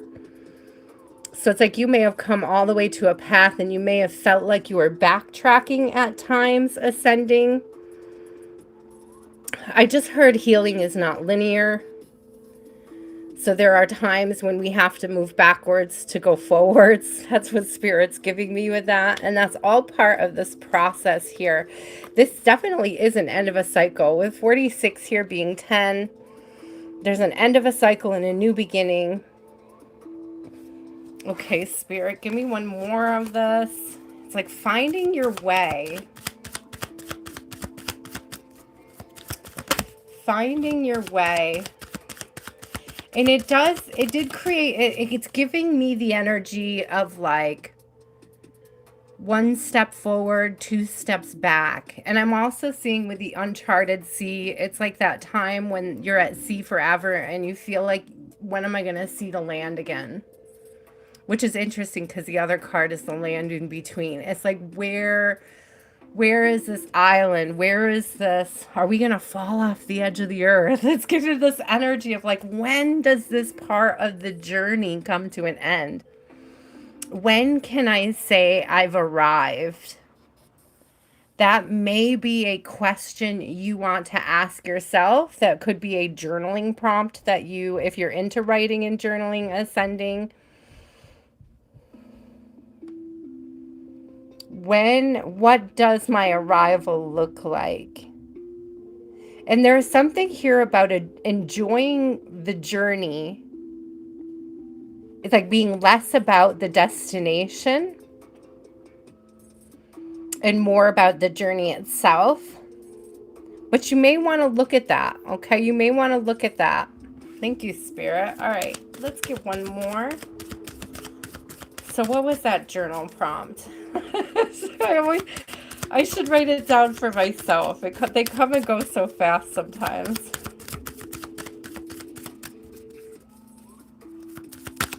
Oh, I'm glad that resonates.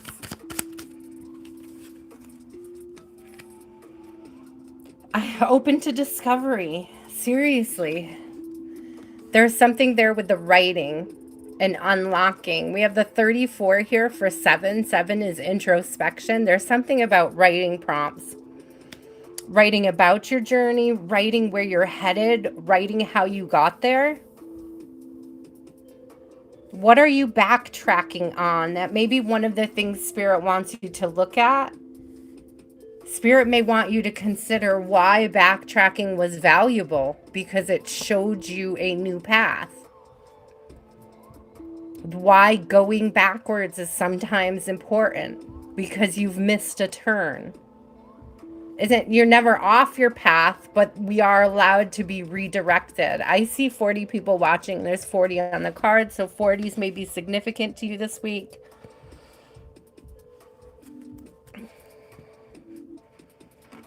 So let's get a couple tarot. See if there's any confirmation for this. What do we need to know? See, yeah. You may be called to do a lot of writing in the next few months. Journal prompts in particular, even if you're writing them in poetic form, like even if you're replying to the journal prompts poetically, that's okay. You guys, years ago, this is for anybody out there that may not want to journal, okay, for various reasons. And I'll give you a reason why I struggled with journaling once and what I did to solve that problem. And this isn't going to apply to you ascending. I just feel it coming up. So years ago, I was with somebody who was extremely emotionally abusive. And I had to be very careful about everything that I said and did around this person. They were extremely, extremely abusive. I didn't know at the time what emotional abuse looked like, but I was definitely experiencing it. And I was taking an art therapy class, and we were supposed to be journaling, and I didn't feel comfortable having a journal around me that this person could access. It's like I wouldn't have been able to share things that I normally would want to share, okay, in a journal. I couldn't share what I was going through with this person because they were abusing me, right? So luckily it was an art therapy class, and I took to drawing, abstract drawing, like creating abstract images, knowing what they represented to me that couldn't be taken out of context or used against me, I should say. Okay. So I don't know. There may be somebody out there who would love to journal but is struggling. You can do it with art. You can do it with painting. You could just do it with color, like just the expressive of color. Okay, if you cannot journal, if you're not able to, if you don't feel comfortable or safe where you are journaling, it doesn't have to be written word, I think is the point. It could also be art. Yeah, okay, good. I'm glad that resonated too. I'm glad that it came up. Cookie, I love that. I love journaling on the phone. I love also I know it's no like good replacement for anything, but sometimes like Chat GPT, like, oh gosh, my battery's dying here, guys. I forgot to plug you in. There we go. Thank you for the reminder, phone. Before you rudely interrupt me. Thank you. It is sad, Tanya, but it was super helpful to figure it out. And it helped me through the process of letting go of that toxic relationship as well. It gave me a certain level of confidence. Do you know what I mean? To sort of slay those demons, slay those demons that I was facing at the time, to move out. Mandala art works really, really well. Look at this. Look at this. Look at this. Look what came out. A 3 of Wands.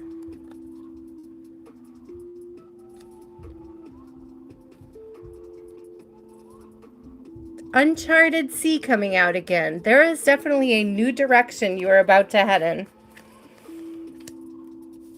You are about to see things about yourself, possibly about others. It's also giving this energy of something you've been waiting for. This is a new beginning you've been waiting for, or a way that you have been praying for. Something is being made a way.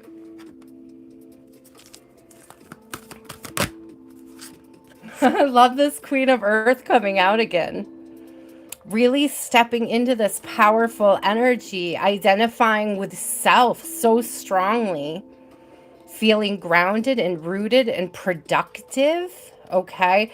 And it's also giving this huge thing of like knowing what you value and heading towards it. Like really pinpointing what's valuable in your life. And I'm not getting that that's like money.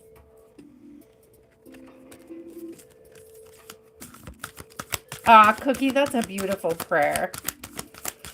So one of my favorite prayers, Cookie, is may God put me where I'm needed and need me where I am. And ever since I started praying that prayer, I never feel like it's unanswered. Like, I don't care what I'm doing. I know that I'm needed there. I know I'm where I need to be, like what I need to be doing. It's to me, it was a very powerful prayer to figure out, like to take on. Oh, okay, something fell. What do we got here? Hello, the Hierophant. This particular Hierophant in this deck has a very magician vibe to her. All the resources, right? We have the fire, the water, the air. I wouldn't say that's earth, but there are rings over here, which is very earthy. I also see some crystals here. So all the elements, working with all the elements, having everything you need. And there's like a commitment to self here. A commitment to self, a commitment to the higher timeline of you. This is a higher level commitment, but it's definitely a higher level commitment to self in your journey, to self-discovery. I don't see this as something external to you. I see this absolutely intrinsically, you figuring out everything, like the it's like the recipe of you. It's like what are all the little intricate details? What do I value? What's important to me? Where do I see myself? What do I see myself doing? Why did I backtrack here? What was it the spirit was preparing me for? These lessons that I learned when I backtracked, these things that I picked up about myself as I had to backtrack, as I had to look again, as I had to dig in deep, as I had to get in touch with every part of self, as I really had to break down and evaluate every bit of me. What did I learn in that space? Because that prepared me for something bigger and better. That's preparing me for something right around the corner. And the new year is what I'm getting. With the 10, the end of the cycle, the new year, there's something about this introspection between now and new year that's going to help catapult you into your next highest timeline. So to give you an example of what this means to me right here, it's like when you talk about things going backwards to go forwards and things like that, or like having learned a lesson without realizing that you're learning it. It's like a lesson you need years later. So the example I want to give is my daughter has like a bazillion food allergies, guys. She has like over 60 food allergies. And I attribute all the time my ability to handle that to the fact that God put me on the path with a Jewish family before my daughter was born. So I worked in a home where I had to be highly aware of kosher cooking, food separation, labels, like understanding what's going into things, how it's cooking, what you can mix, what you can't mix, what can touch, what can't touch. And it's like I never knew that world at all. Like it never even dawned on me, you know? And it was like the year leading up to my daughter being born, that's what I was learning, was how to take care of my daughter. and I wouldn't have known that, like she was, she wasn't there for that part. She wasn't there for that part, but I attribute my ability to keep her alive to 13, with that experience of having spent the time learning all that while I worked in a Jewish household. Thank you, Angelica. Jesus loves you too. We appreciate you. We hope you have a blessed evening. So I fully can look back and see how God put me in the presence of that family, put me on the path with that family so that I could grow into a person who was better able to take care of my daughter. So sometimes, guys, we're learning things that we don't even realize the value that they'll have in our life down the road. And I feel like that might be a situation you're finding yourself in right now, Ascending, where you're learning things that are going to be so much more helpful to you down the road than they are right now. And you may take it for granted at this time. And I almost feel like that's what Spirit's asking you to look at, is the things that you may be taking granted. Like the lessons that you have already learned that you are putting into play at this point in your life, and like being grateful for those areas where you first got the glint of where they'd be useful. I hope that makes sense. But it is about to catapult you into a new chapter, and it's going to be a beautiful one. I didn't see anything like forlorning about it. So the light, you are up. But there is like a deep introspection period right now that you have to go through. No big deal. No big deal. We all love a little shadow work, right? I love you guys so much. Thank you for being patient with me. Okay, the light, you are up. After the light is Veronica. The light, oh, look at you with your question already. What would Spirit have you know? Amen.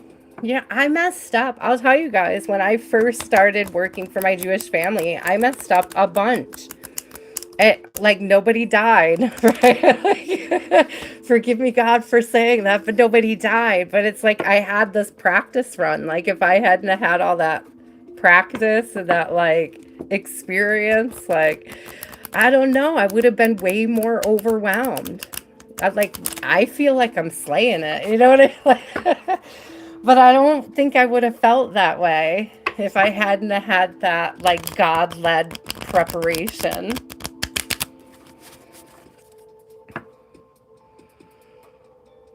Okay, what does the light need to know? What does the light need to know?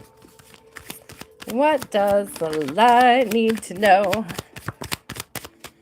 What does the light need to know? Look at this coming out again together. Waking the lion and smoke and mirrors.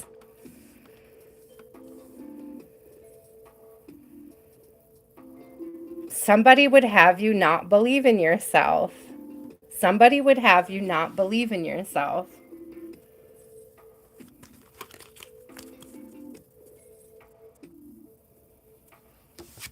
Somebody would have you doubting the power of your purpose. Somebody would have you doubting yourself, your journey, where you're meant to be, like what you're meant to be doing, where you fit in.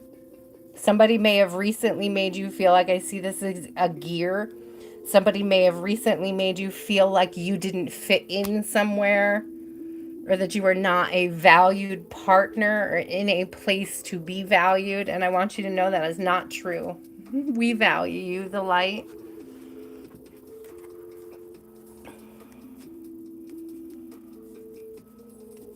I definitely get that the power of purpose is a very strong message collectively this evening as well.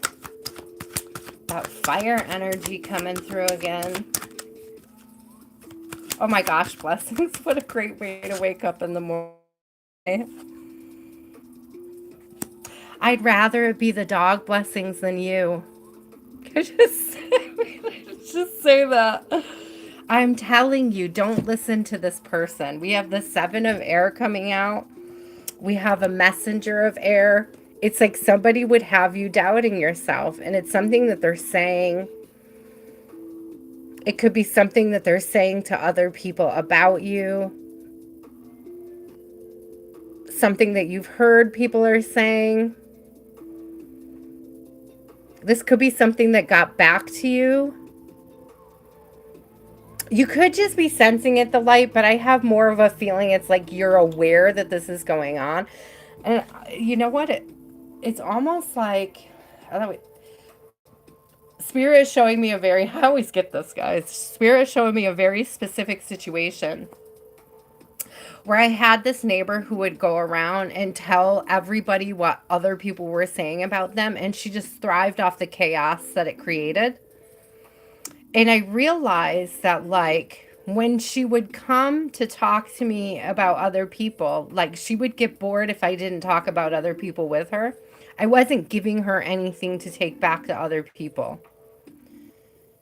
So eventually she just stopped talking to me because I wasn't fueling that fire. I refused to talk about the other people in my building, right?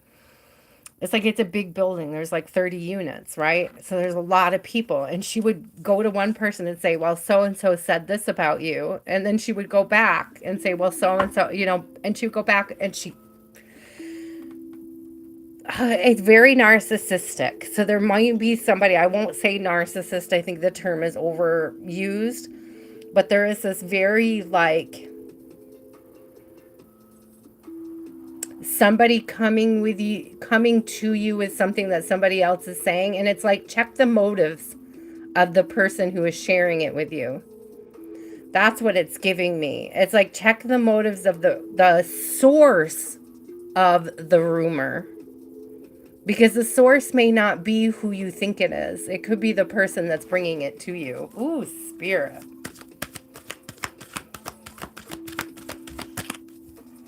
So you may be dealing with the light, some rumors. Listen, somebody's very off, like, I was going to say off center, which that may very well be it. We have a King of Water in reverse. So this could be a King of Water in reverse. This could be somebody who thinks that you owe them something, or they feel some kind of way about the way you spoke to them or the way you treated them once upon a time. This person is unstable and they want to create instability in other people's lives by spreading rumors, by creating tension in groups amongst people.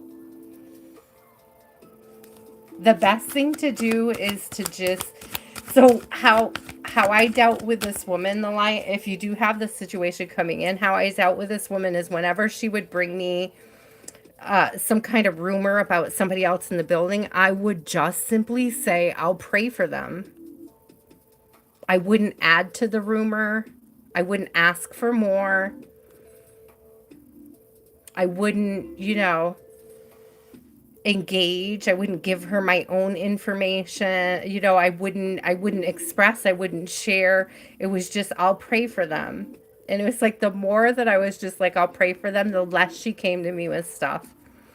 And the less I got the feeling that she was going to others with my shit. It was like, so I mean, it was fair. There's very gentle, easy ways to deal with people like that.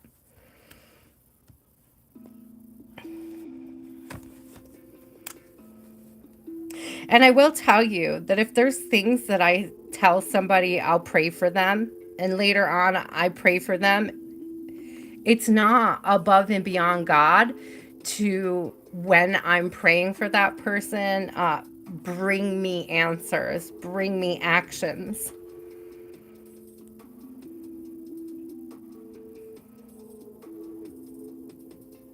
They like give me clarity and through that process, okay?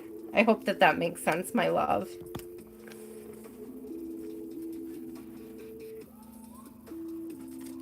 I'm sorry. I'm sorry that your ex always doubted you.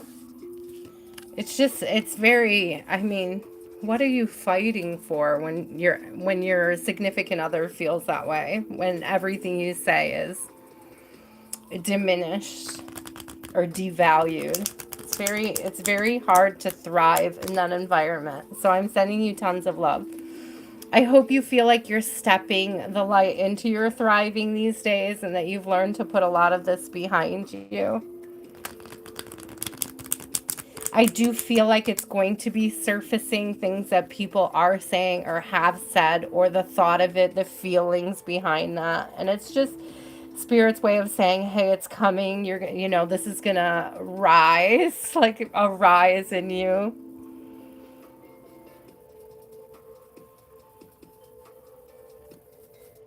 A good energy cleansing. You guys know I love that St. Michael meditation that's over on my post page. If you can find it, I would highly recommend it if you need an energy cleansing.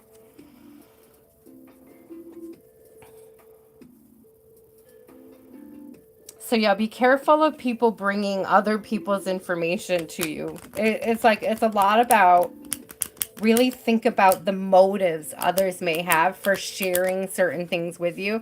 So like if somebody is coming to you and telling you a lot about what your ex is doing or saying, then it's like they're probably doing the same with the ex, right? They're probably shit stirring, and it's like be careful of that energy, okay?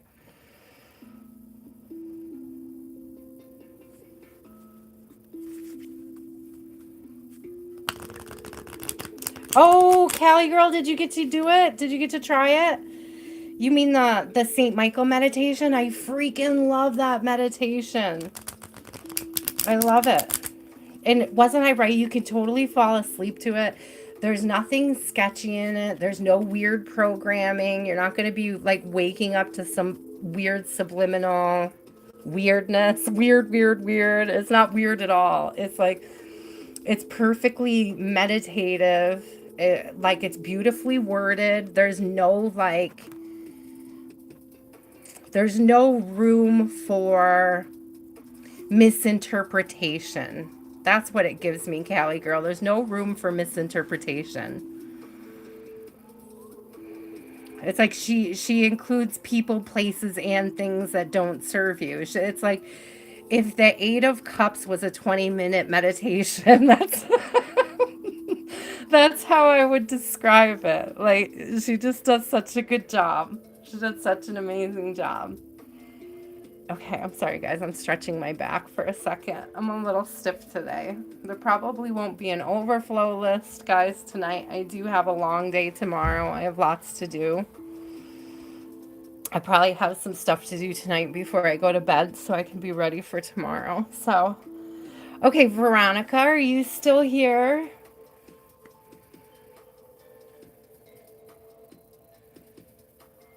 Aw, Grace. Sending you tons of love. That is tough. It's hard to be strong on the outside and crying on the inside. You have to have that release at some point. So I hope that you allowed yourself that.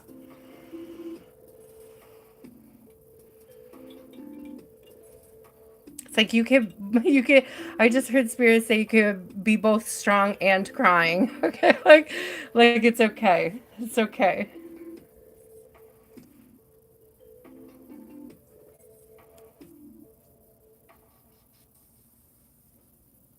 No, Miriam, I'm going to be opening up the list here in just a minute. I was just waiting to see if Veronica was still here. Hi, Eris. Welcome back. I don't know if Veronica is still here. So let's see. I had Antonia, but I know that she went live. So she may, if she doesn't pop in again, we'll see her later. I know, Jan, you just left me. I hope you're still here, Jan. You just left me a contribution. So I'm going to make sure I put you on there. Hi.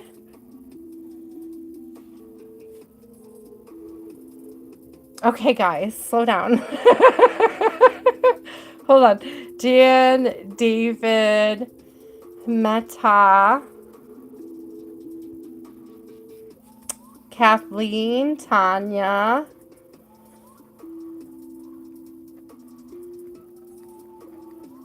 Rezia, Kitana, Miriam. Look how fast that list fills up, guys. Did I get you yet? Amelia? Nope, here we go. Amelia. I have space for one more name. If you didn't get your name on the list and you'd like a reading, let me know. Grace. Yes, you can, Grace. Thank you. I knew I was missing somebody. Am I missing anybody else? Hi, Yolanda. I'm going to put you at the top of the third list because I know you're most likely to hang out. Oh, Callie, girl, my love, I'm sorry. You're over here on the third list. You're welcome, Grace. So if you need to know where you are on the list, check it out. We will pop. Okay, Eris. Oh, Felix, I'm going to add you. Okay, Lorraine, I will add you too. Eris, Felix, and Lorraine. Hi, Dom. And I'm putting Dom in there as well.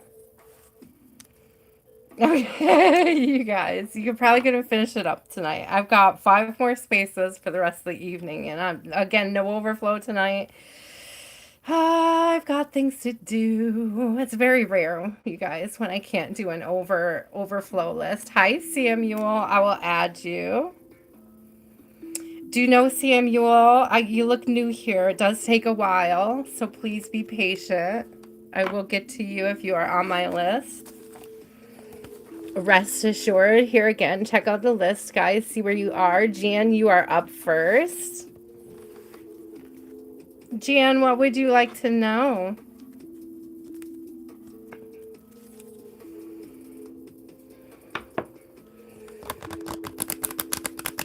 Ooh, Dominate. I love you, but I'm no longer doing timestamps for free, my love. If you do want to make a $5 donation to the channel, I will do timestamps, but I no longer do them for free. Just because it takes so much energy to read for a lot of people who aren't here. It's like just it was an executive decision. Okay. So what does Jan need to know, Spirit? What does Jan need to know? What does Jan need to know for this week? What should she be looking out for? What does Jan need to know? Birds of a feather coming out again. And it is what it is. So there is a connection here around other people. Okay. It's a connection with other people. I see 6, I see 7, I see 5, 6, 7. 5, 6, 7, 8. Who do we appreciate? Okay, you may actually be finding your people. This is the energy of stepping away from people who close doors on you and figuring out where your true tribe is. Who they really are, where they really dwell. I just heard in the freedom, outdoors, in the fresh air. It's like if the door was closed for a reason. Like if Spirit closed the door, it's because he wants you to hear the birds. He wants you to be outside. He wants you to listen to nature. I don't know, you may need to get out into nature. You may need to spend some time outside getting grounded, some fresh air, some sunshine if you can.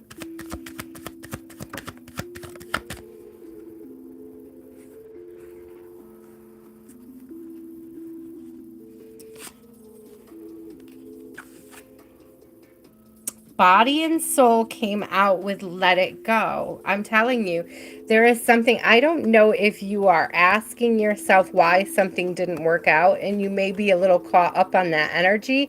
And it's like Spirit wants you to trust that there's a reason why it didn't. That things often don't align for your own good. So if you're asking yourself a lot of questions about something that didn't align, hasn't aligned, or you don't seem to be able to force into alignment, Spirit wants you to sort of relax on that. Give yourself room to grow. That's what I'm also getting. Okay, what else does Jan need to know? with a diamond back ring. How did the snake propose to his girlfriend with a diamond back ring? That's cute. Okay, something flipped over. Hold on. Six of Wands. So there's definitely a victory here, okay? Jan, there's a huge victory coming through for you. But it's like as you move above and away from the fray, it's like as you release and allow yourself to soar above whatever this is, whatever this is what it is thing, whatever this closed door is, it's sort of allowing yourself to step away from the door now. It's like I'm very specifically seeing like somebody standing at a closed door and just staring at the closed door and asking themselves, why is it closed? And it's like, well, if you turn around, if you take a step over there, there's a beautiful sunset and a beach and a bench and people and birds and nature and all this and it's like the door is closed because you're meant to be redirected. Yeah, you're meant to take a little detour, and it's okay. Page of Fire. Detours are okay. I'm serious with this new beginning, end of a cycle. It is what it is. The World card coming out. Six of Air, Six of Fire, moving towards calmer waters for a victory. Moving towards calmer waters for victory. Pulling away from those closed doors. No longer giving it your energy. That door is closed. It's closed for a reason. I trust that that door is closed for a reason. I trust that Spirit wants to redirect me to something more beautiful, more fulfilling. I see big redirection, Jan. In a beautiful way. I feel like it's going to hit you like it's going to hit you like a beautiful sunset on garbage night. I'm laughing about this because like last week, I don't know what day it was. I feel like it was Thursday. I took the trash out and it like walking away from my building over the trash can. It was just very normal. It was nice out. It wasn't bad out or anything.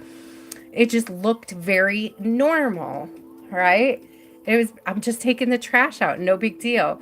But when I turned around, the sky was so beautifully picturesque, lit up with a sunset, that if I hadn't turned around, I never would have seen it. And it was like a painted perfect sky, and the setting sun was lighting up all of the leaves, the different colors of the leaves, the reds and the oranges and the yellows that are across the river. And it was all just golden and beautiful, and there was like these huge billowing pink clouds above it, and I was just like in awe. I was like struck with the awe. Like I had to just stand still. But I feel like that's what it is. It's like there's a door closing and it might be really dark in the shadow of this door. But it's like, Jan, as soon as you turn around, there's going to be something picture perfect on the other side. It's like right, like just behind you, like just out of view. Like,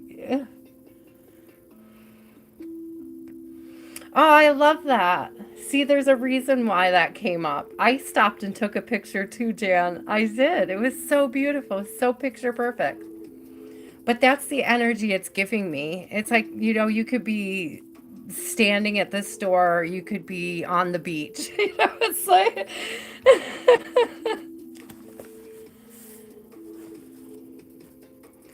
Oh, right now is a really great time for shooting stars. There's a couple different things going on. We are passing through the belt of or the tail of Halley's Comet. It's like through the debris belt of Halley's Comet right now. So there's a ton of shooting stars, and I feel like there's something else going on too. It's like we're supposed to be able to see a meteorite that only comes around every 14,000 years or something like that, and it's going to be flying super close to the Earth. It's like we're supposed to be able to see it for several nights. I think that's so cool. Anybody who's into that stuff, I love it. David, what is your question? Jan, I hope that was helpful. I really feel like I don't think that you're beating yourself up over the closed door. I think Spirit just wants you to know that there is something more beautiful coming with the redirection. Okay. Like, I'm not getting that you're holding on tightly to any of that, but you may just be asking yourself, what the frick happened here? How did this door close on me? And it's like, Spirit doesn't just want, like, don't dwell on it too much.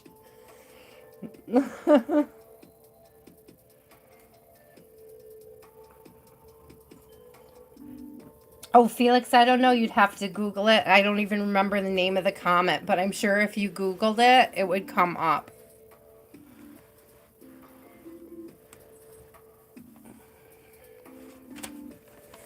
What's coming for David? What is some advice that David could use at this time? Gosh, guys, my phone is not charging. We'll see if I can get through the whole list tonight. If my phone dies, y'all, we're just going to have to cross that bridge when we get to it, I guess. I'm at like 4%, y'all. It's plugged in, but sometimes when it gets too low, it just can't catch back up again. Okay, let's see. What does David need to know at this time? It's probably Spirit's way of telling me to go to bed early. Spirit of gratitude coming out. Spirit of gratitude. So either you need to be more gracious, David, or you're learning how to be more gracious, full of gratitude. I'm getting with it in the upright, okay, because we saw it earlier in the reverse. So in the upright, I'm getting that you've been practicing gratitude more, and you should be proud of yourself because it's creating a way for you. Look at this. We have a burst of magic coming out in a grand symphony. So what I see is going on.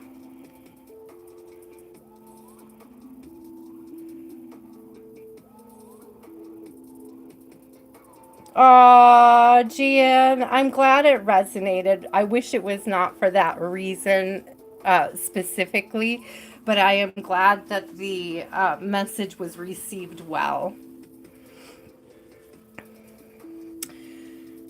Your blessings are internal, is what I'm getting, Jan. So for you, David, this energy that's coming through, it's like you have unlocked the secret of gratitude. A lot of people find it easy to practice gratitude when everything is going great.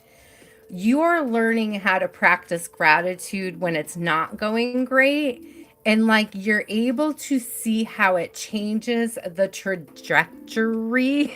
Okay. The trajectory, that's a hard word, of abundance around you. So let's say I want to give an example. So David is like you weren't practicing gratitude, let's say for a long time, and it just seemed like everything was going to heck. It's like one day you just wake up and you're like, I'm just grateful I'm awake, and you have a good day. Right? Like the rest of the day is great because you just woke up and you were grateful to be there. It was like no matter what happened, you were just grateful to be there. And it's like the more you did that, the more you saw that blessings were flowing in instead of lessons. And I don't usually like to say that because I think lessons are blessings too. But it's like instead of having things to complain about, the more gratitude you show, David, the more Spirit gives you to be grateful for. Thank you. The more willing and able you are to recognize the gratitude, even in the crappy situations, the more blessed you come out on the other end. And the easier it is to move through the muck. Thank you, Spirit.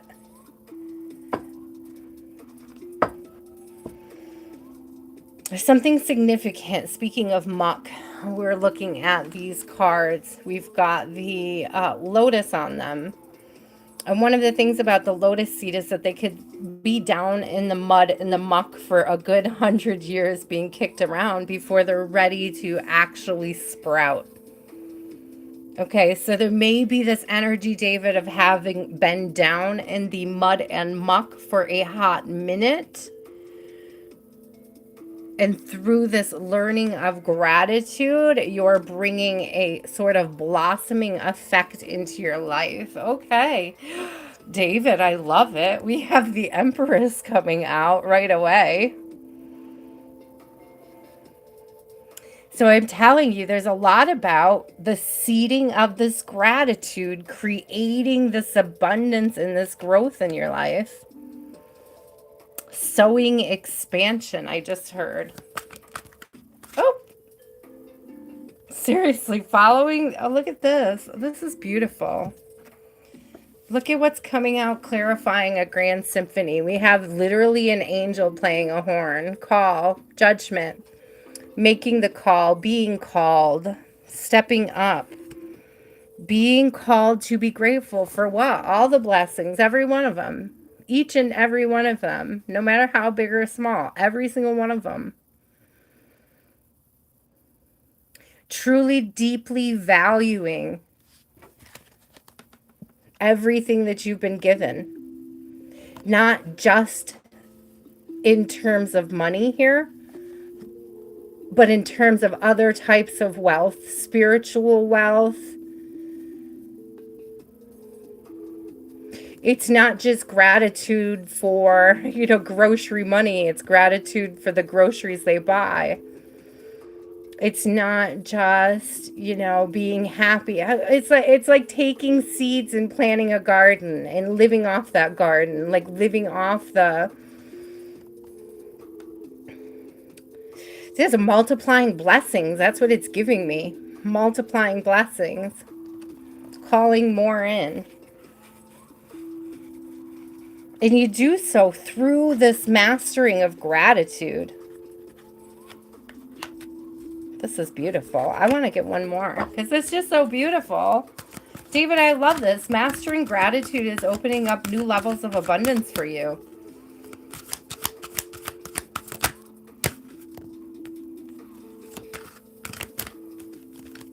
Okay, that didn't flip and it went back in the deck. Okay. Yes, thank you. Here we go again. My favorite little laughing happy Buddha. I'm telling you. 10 of Earth and 10 of Water is coming out with the Empress. Hello. I mean, honestly, that's some beautiful energy right there. Check that out.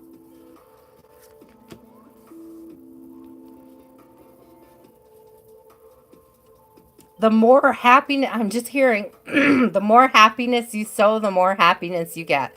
The more happiness you sow, the more happiness you get. The more happiness you sow, I'm going to say it one more time. The more happiness you sow, the more happiness you get. The more happiness you sow, the more happiness you get. And happiness is coming through as that gratitude. Thank you, Spirit.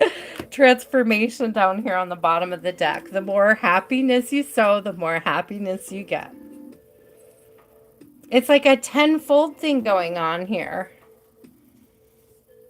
David, you might donate $1 to somebody and win $100 when you turn around. You know what I mean? There's just this energy of like magnified blessings coming through for you. Ooh, I love that. Spirit, I'm claiming magnified blessings for the whole collective. Let it rain.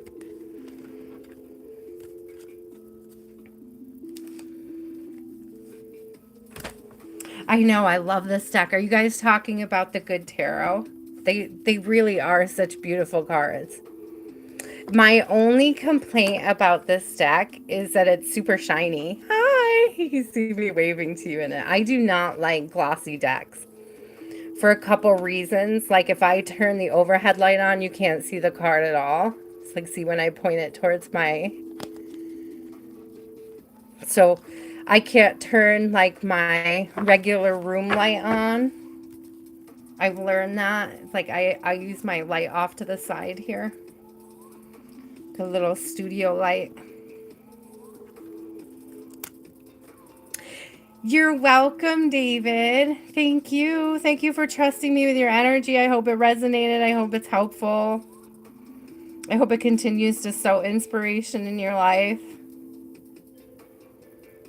Natalia. Do you mean for like what I gave you last week, your last reading? Because I didn't leave it for you, did I?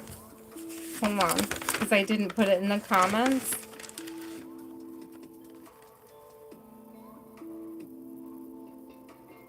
Oh, I loved it. Natalia, the last reading from Wednesday was 3-5. I put it over here so I could see it better. 35035. So 3535. So 3 hours, 50 minutes, and 35 seconds. 35035. I thought that was the coolest number, Natalia. So I loved that timestamp. I thought it was so good. So I'm sorry I forgot to go and give it to you. I'm bad at that, guys. I did write it down. Yes, 35, 35, 88. It's beautiful. 88 is one of my favorite numbers. Brianka, I can add you. Natalia, I just added you as well.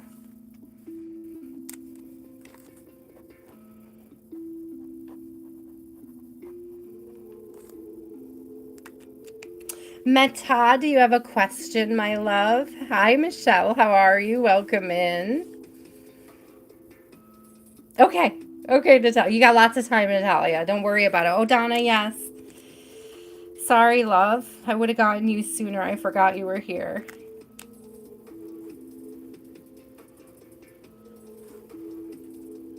Aw, thank you, Kathleen. I feel so blessed. You guys are so sweet.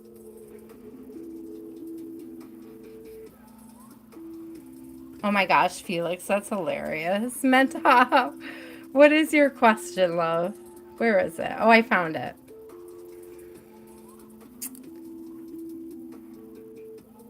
Virgo's thoughts and feelings about Shuchi.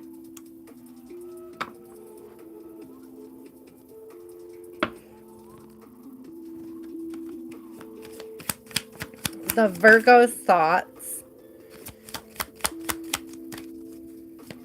for Shuchi. Virgo's thoughts for Shuchi. I'm going to get it right. Ooh. Is there a big distance between you guys? They could be wishing for the distance to be closer, wishing to close the gap between you. Wow. Look at this energy of holding the heart in both cards. This connection is super important to them. You have a healing energy, a healing you leave a healing vibe. There is something here too about how much you value your inner child. They may very well see your inner child, be able to see within you that inner child vibe. It's something they really appreciate about you is the effort that you've taken to heal your inner child, to grow and to expand on that. Okay.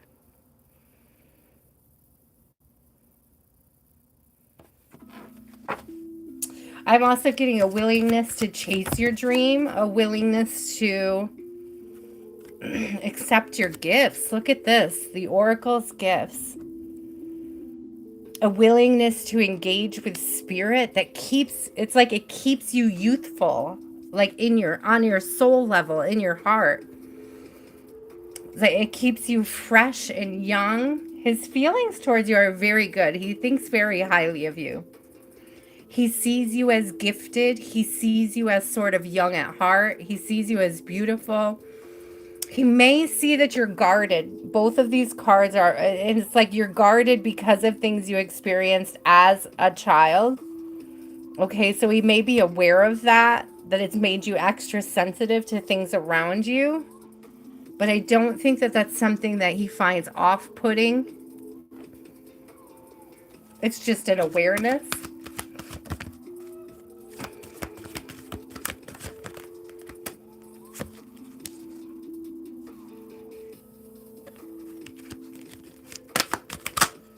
Hi, Barbie Doo.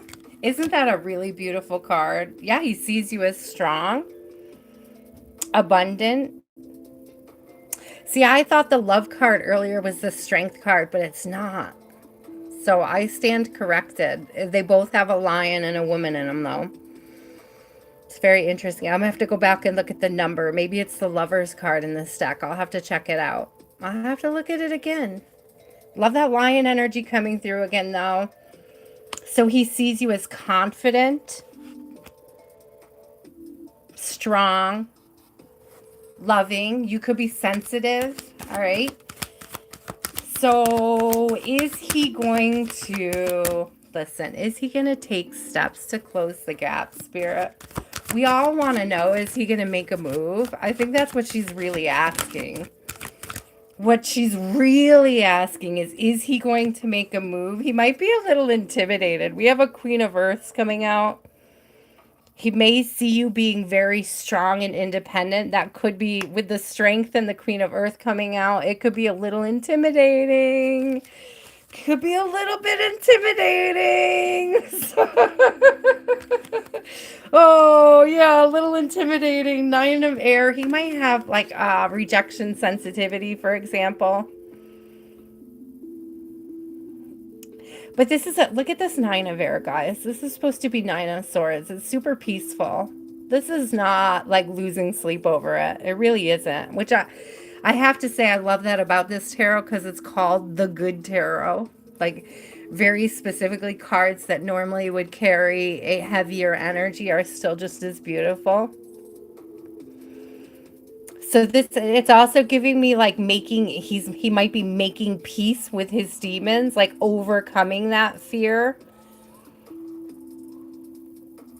with coming through as doves. It gives like bringing peace to the situation. All right. So I still want to know. I still want to know, is he going to make a move? Is he going to close the gap? Will this continue to grow, Spirit?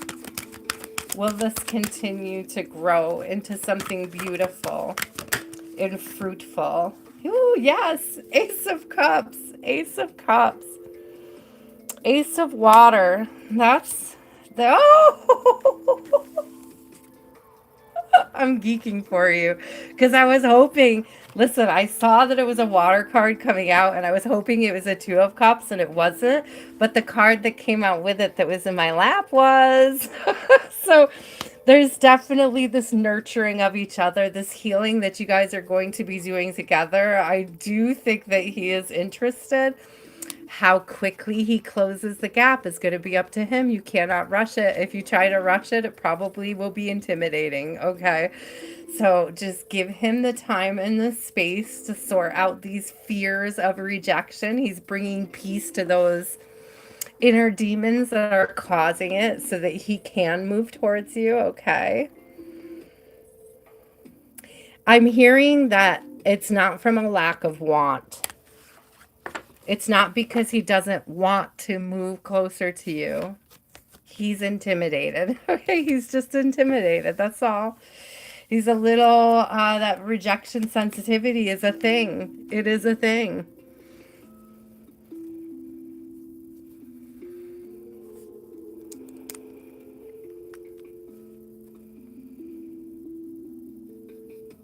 Well, take your time getting to know him. Don't rush it. Don't fall in love with potential, guys. It's so quick to get caught up in the idea of certain people before we know them. So make sure you take your time getting to know them. It's no rush. It doesn't have to happen quickly. He definitely feels the connection. The Two of Cups, with that star coming out and to heal the heart and the Two of Cups, it gives very much like the discussions that you guys are having are getting right at the core root of things that need to be brought to the surface, okay? And it could be for both of you, but definitely for him.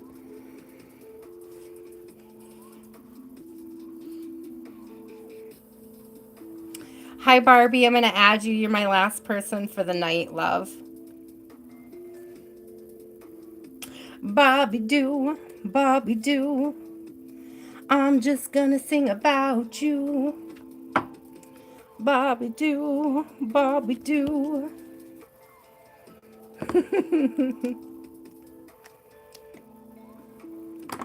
That's what I'm getting Barbie to, is that he's healing that fear for sure. For sure, for sure. There's a fear healing going on. You're welcome. You can allow it to be special, but take your time. Don't rush it. You don't have to force anything that's meant for you. Ooh, Kathleen, I love it. About time to have a nightcap. That's a perfect time for your reading. You're walking. Okay, do you have a question? Just go have your nightcap. Give me your question when you're ready. Pour your drink. Pour your drink. Have your snack. Whatever you got there. I'm gonna sip my kombucha. Okay. Can you please get a general reading?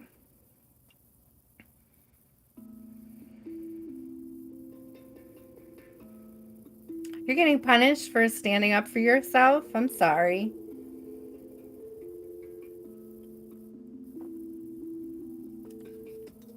You're welcome. Okay, what does Kathleen need to know about the situation with Sonia?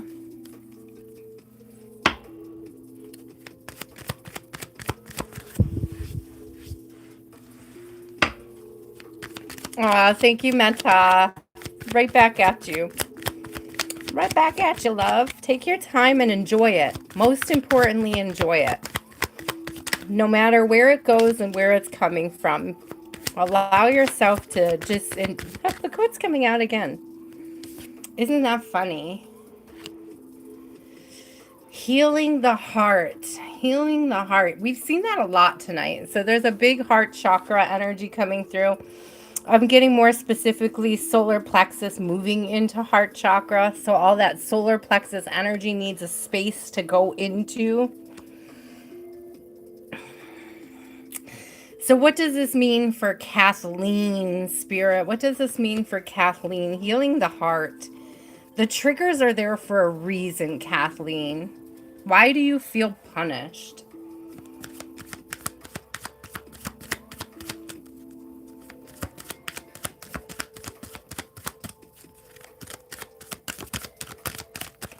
I have my window open, and I always imagine there's a bunch of people standing under it listening. Because I'm on the first floor and all that. Let's see. Divine Matrix. Divine Matrix. 44. So that's an 8.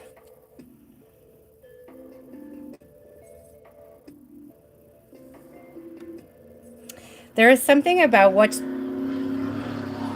Did you guys hear that? Jesus. Stop. People are so loud. Why are you so loud? You don't need loud pipes. Anyhow, Divine Matrix and Healing the Heart. It's giving me this energy of like these triggers being there for a very specific reason to show you what is necessary to be healed.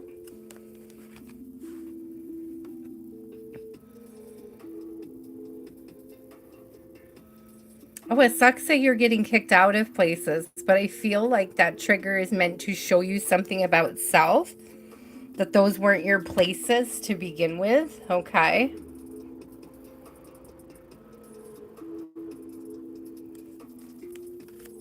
Oh, you're welcome, Natalia. I don't remember what it was, but I'm glad you love it. Yes, there is a golden wing. One time I thought it was wheat, but it's definitely like a wing. Do you see the bird wing here? And then it's like, it's a, what is that word? My daughter used to love them. They're like a mathematical, what do they call those? You know, they make in the like the videos where you kind of like go into and into and into it. It's got a very specific name, but I can't remember what it is. But it's got a bunch of those. My daughter could tell me what they are, I bet. She's freaking brilliant.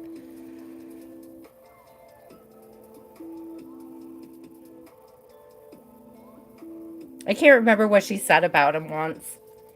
We were watching a video that had him. And it was like, and she stopped it. It was like she looked at the screen and she said, "So that's how black holes work."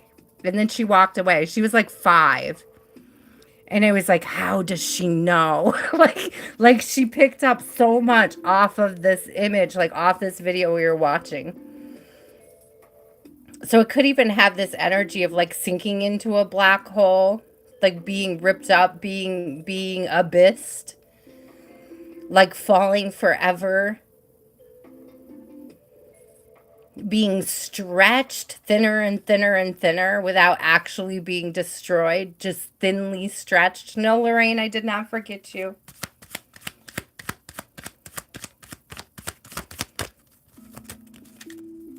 Felix, I will be here. What is today? Sunday. I'll be here Wednesday. Quieting the mind. Yeah, quieting the mind in reverse. So a lot of noise, they're creating this mental noise for you. It's like emotional static. And really, the reason why, listen, Kathleen, the reason why you're being kicked out of those places isn't because you're being punished. It's because Spirit's putting you aside so that you can listen. Spirit is setting you aside for something. Look at this. It's a change. 3250 or 3223. To unlock your abundance. 44.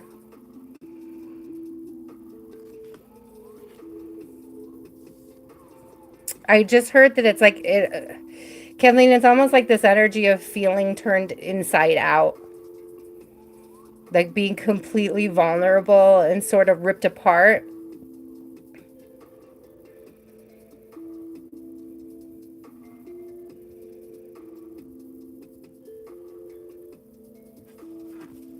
I don't know that you necessarily have to take extra action.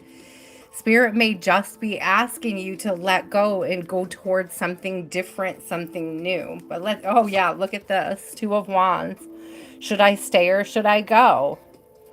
Why would you fight to stay in places where you don't feel welcome? Spirit wants you to look at that.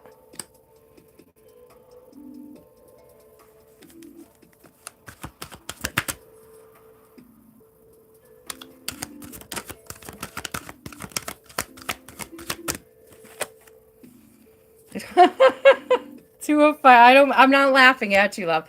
But seriously, look at this. 222. This is what I'm laughing about. 2 of Fire. High Priestess 2. 2 of Air. Trust where Spirit is leading you at this time. If those doors are closing, it's because those are places you're not meant to be. Do not fight to stay anywhere where you do not feel valued.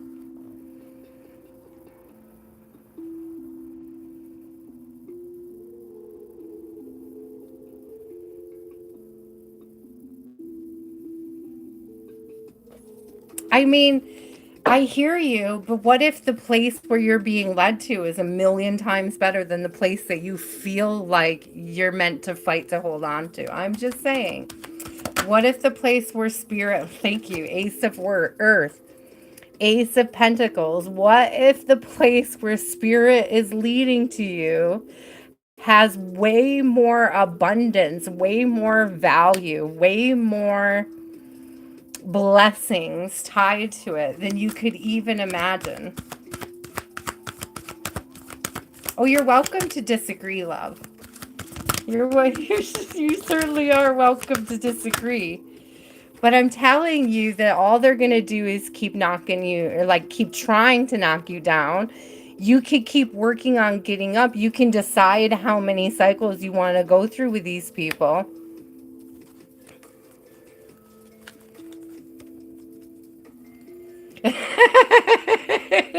I hope Spirit brings you that windfall, because I think, I spent a lot of time in New York City, and It's definitely a fun place to be. Expensive.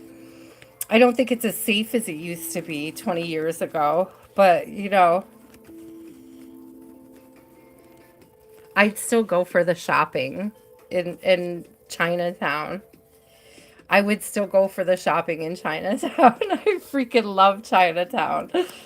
I want to give one more for you, love. I'm telling you, Spirit is just trying to open you up and transform the situation around you so that you can experience life more fully and beautifully. And you just may need to look. You may not feel like you're able to let go and like allow this part of your life to pass by. You may feel like you have to fight to hold on. You may go through many cycles of fighting and holding on, and that's going to be up to you. But I don't see them like stopping trying. Okay. I don't see like any great solution to dealing with these people other than just not. You can show up to those places and not show up for their energy. But if they've had you kicked out of those places, then showing up is probably going to cause you a lot of stress, you know? And it's up to you how much of that stress you want to take on.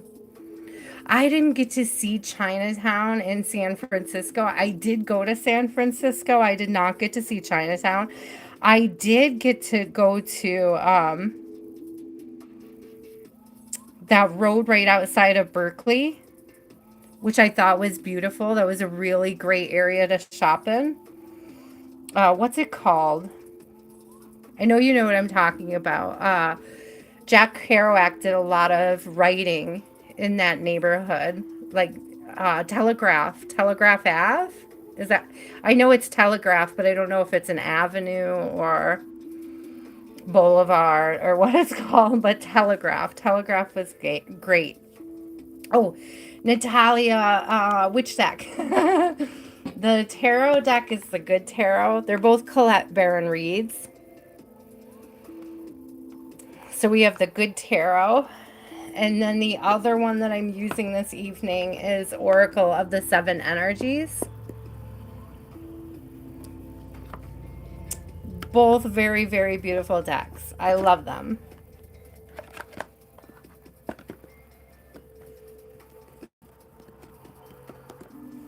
Aw, that's cute, Barbadoo. Two worlds collided, and they could never, never tear us apart. Tanya, you're up. Sorry. Sometimes lyrics hit me, and I can't stop myself. I don't mean to make you guys suffer, especially when I'm way off. Okay. I do hope, Kathleen, that you figure out a solution that works and that you no longer feel outcasted from the places that you know and love. I'm sorry that you're feeling that way. I'm sorry that you're experiencing that.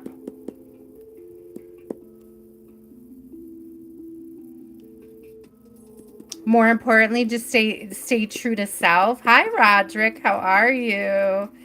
Stay true to self in this one, okay? But I do feel like Spirit's trying to push you into something that's actually bigger and better for you, Kathleen. And that's my fear, is that you'll miss it by holding on too tightly to people who don't want to hold you back, like return the favor of holding you. Okay, Tanya.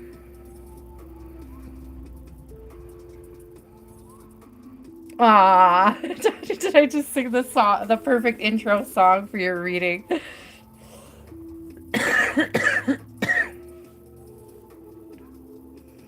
Will there be a reconnection? Is there reunion energy for Tanya? Is there reunion energy for Tanya? Is there reunion energy for Tanya?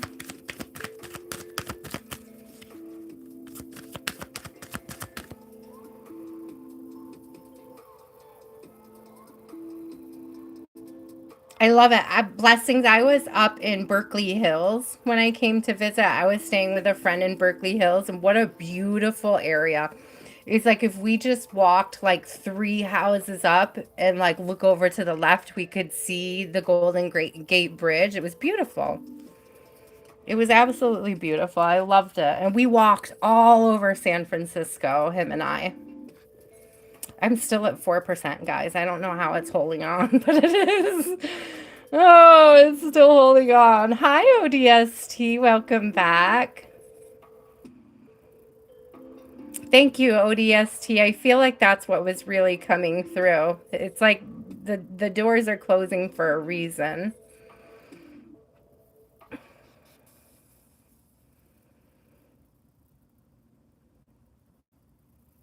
Okay, Tanya, I'm revisiting your question. Sorry.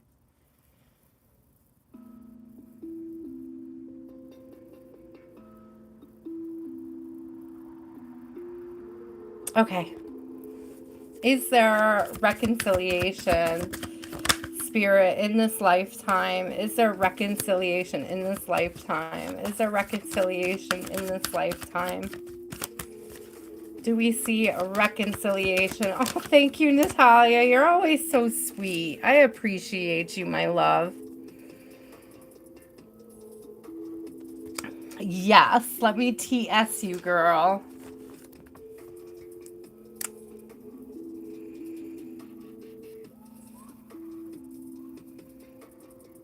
I will get you a timestamp. Okay. Listen, if I forget to put it in the comments, just drop it. Just ask me in the comment, and when I see your comment, I will drop it in there. Okay. Because sometimes I forget. It's like as soon as I sign off, guys, I forget shit. I do. Oh, excuse me. Is there reconciliation in the cards this lifetime? Are they meant to continue with a new cycle? Oh, the power of purpose and the royal you. The power of purpose and the royal you.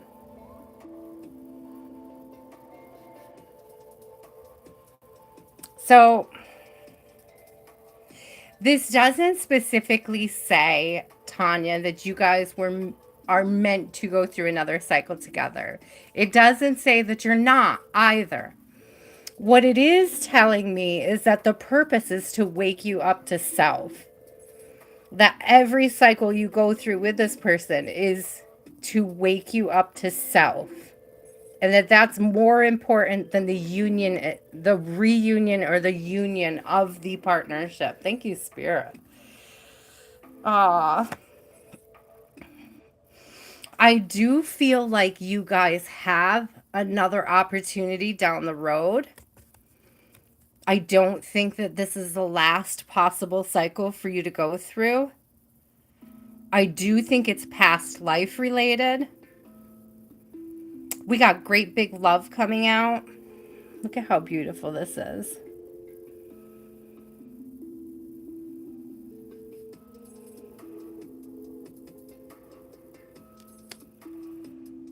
So there is, I mean, it's a very significant connection to both of you.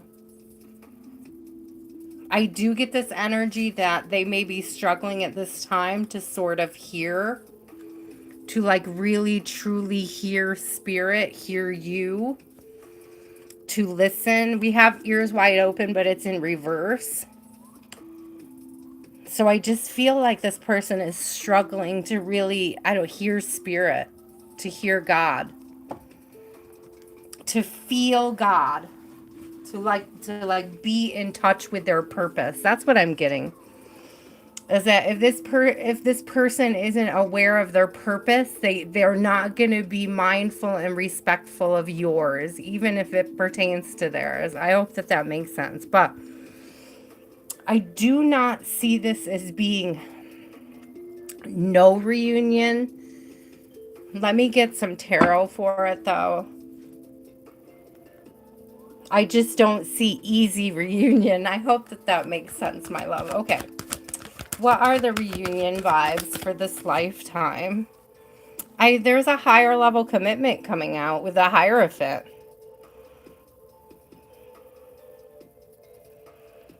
I just heard with this too that separation is an illusion. The separation you're experiencing at this time is an illusion. And getting out of the idea of separation will help move you past the stagnancy, the feeling, the void, that feeling of a void. It's like when you start to see and embrace that you're still in union. Yeah, it starts to bring a calmness to your heart, a calmness to your soul. Six of Waters. Good night, Jean. So there's a moving towards calmer waters here, and a lot of it comes from there's this energy of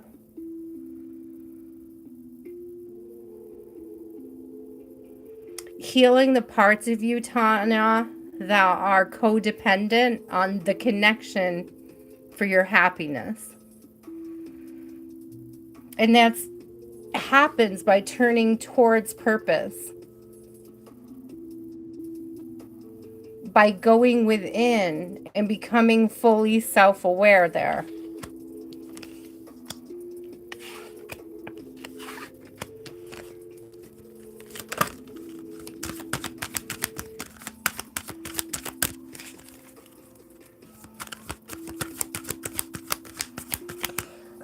I just heard happiness is an inside job.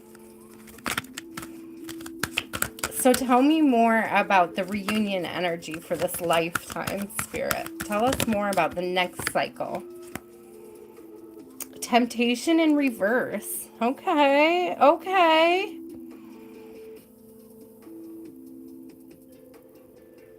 Is that devil energy? These cards are all so beautiful. It doesn't even look like a devil, but I think it's supposed to be the devil energy, right? We got an apple here with a big old heart bite out of it. Came out in reverse.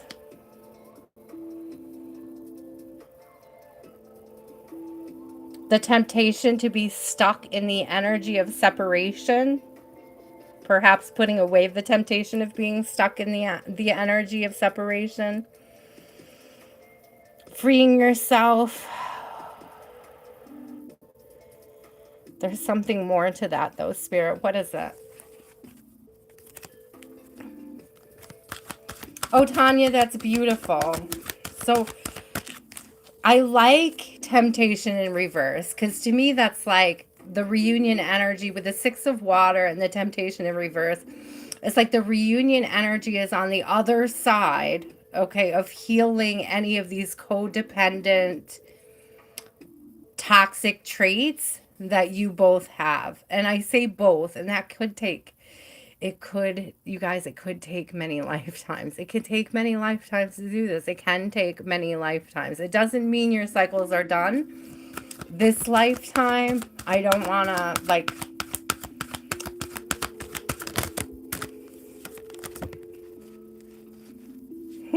thank you. What did I say about self? Look at this, 7-7. The royal you.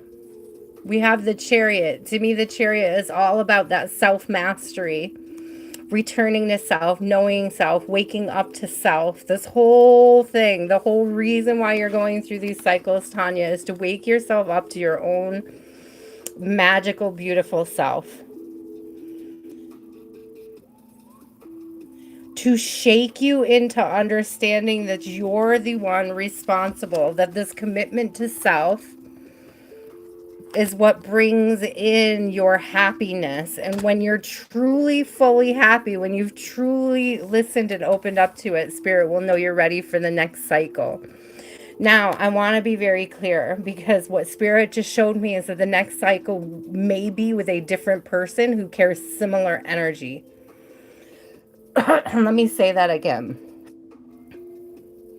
The next cycle may be with a masculine who carries similar energy. It may not be this masculine. It may be a masculine that carries the same spirit, but a healed version Thank you. A healed version of the masculine.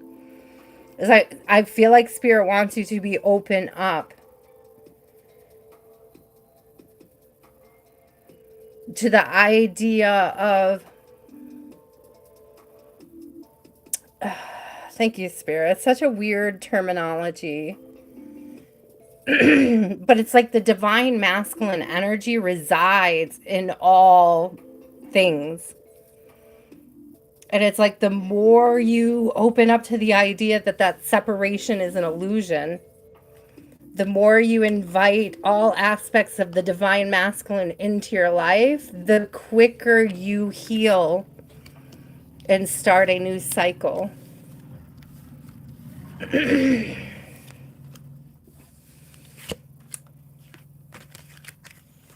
So I think, Tanya, what's coming through? So I'm not, okay. I don't think that the reunion energy is not present, but it's not present at this time, okay?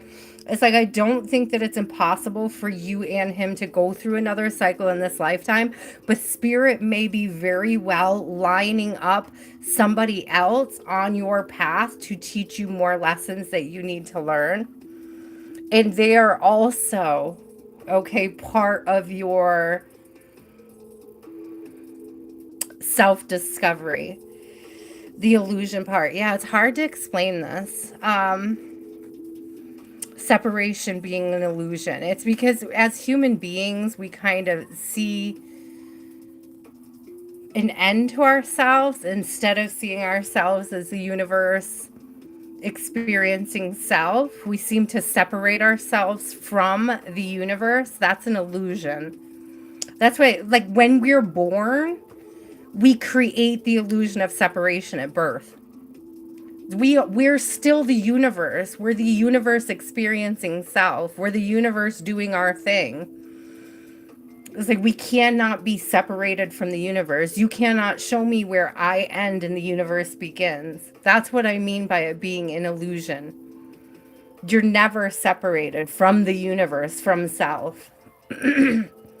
In when you extend that beyond self and you start to realize that everybody else is also an extension of you as the universe experiencing self, you start to see that that separation is an illusion. Okay, you may not be ready for that message yet, and that's okay. You just may need to hear it now and digest it. Okay. Thank you, love and gold. Distance and time are just a concept. That is exactly right. You're still the universe experiencing self. They are the universe experiencing self, and therefore you are both the same thing, experiencing the same thing. Okay. So I know, no more lessons. I hear you. I hear you, Tanya.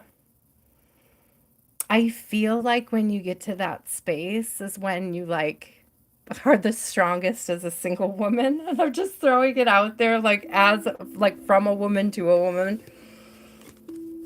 It's like when the lessons are over, there's no more desire left to partner up. I'm not gonna lie.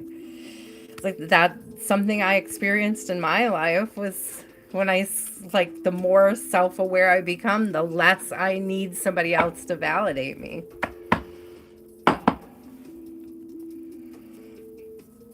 The more I stop subscribing to the idea that I can be separated from anything that is meant for me, the more satisfied I am wherever I am on my path.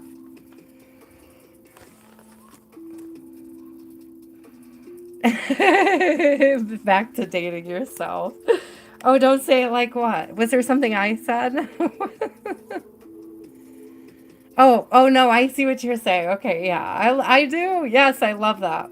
I love myself so much that I will attract someone healed. Thank you. I love that. That's beautiful.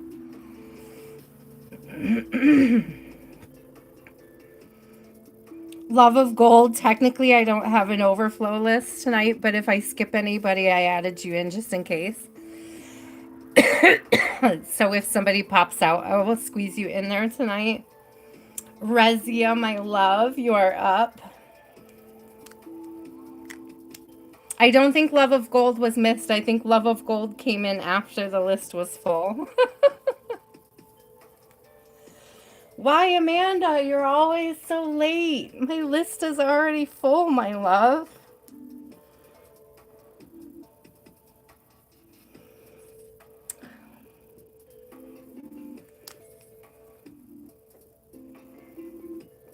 I'm putting you down, why, Amanda? But if you're not here when I call your name, I'm not staying. I'm just saying.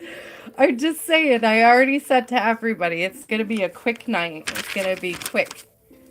I say that while I look up and know that I've been here 3 hours already. Okay, Rezia.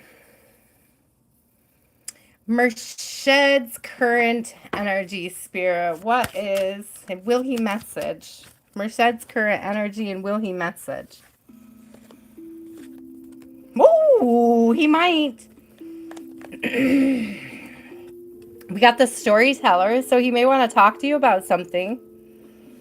There is definitely some writing, some message, some sort of something getting put down.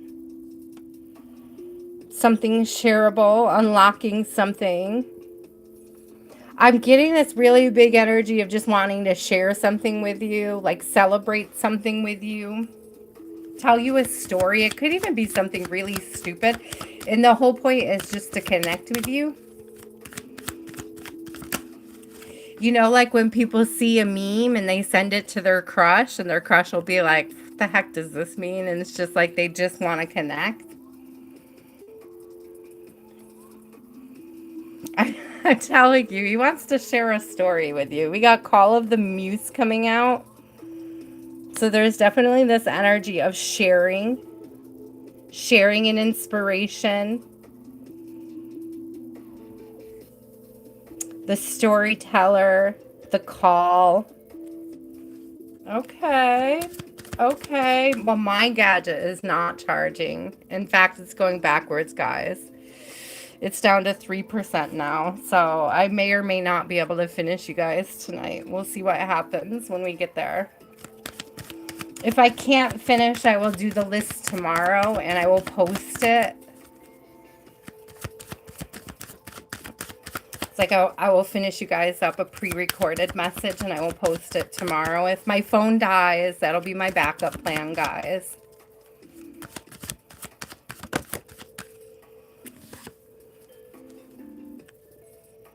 A merry motive. Yeah, I'm telling you, something he wants to celebrate. There is something coming through, something that he did, something he had a breakthrough on, something he has an idea about, something that he thinks you can either contribute to, or just something where he gets the joy of sharing it with you.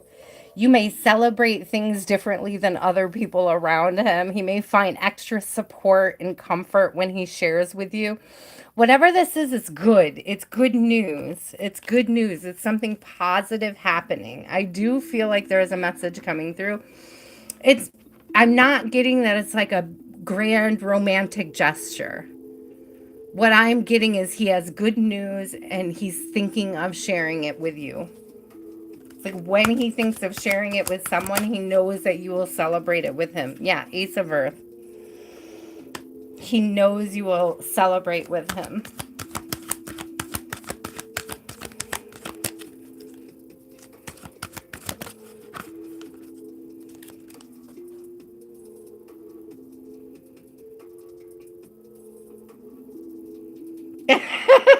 Blessings, that's hilarious. Four of Fire. So this is often considered, so Four of Wands, it's often considered the marriage card. Again, it's a big card of celebration, of wanting to celebrate. This merry motive. It's this merry motive all over again. There's something about accomplishments, like things that are lighting him up that other people may not be getting excited about. Look at these both on the line here. So there's this energy of something that he wants to celebrate. He wants to talk to somebody about it. You may be the only person that really, truly gets what it is that he's thinking, feeling, experiencing. Yeah, you're the only one that gets it. Seven of Cups in reverse. So I definitely do think that you guys will be talking about something. It may be weird for him to sort of breach this topic, breach the subject, have this conversation. Could start very light and casual. Again, I don't think it's going to be like, it could be as stupid as, hey, there was a sale on tires and my car really needed it. I'm like, it's just like, it's something stupid and little. It's something, it's going to start as that. And it's like, the more support that he garners from sharing with you, the more he wants to share, okay? There's something about the way that you just celebrate his life, celebrate him, celebrate his energy. It draws him to you. I do think that it's going to be very basic and it can feel very 3D, whatever this message is. We got Page of Earth on the bottoms, which I love. I love it. I love it. I love it. It's a start. It's a start. It's just like something good happens and he wants to share it with you. And it's like the way that you show up for the sharing is beautiful and he appreciates it. I don't get like a huge romantic gesture or anything. I just get letting you in a little more.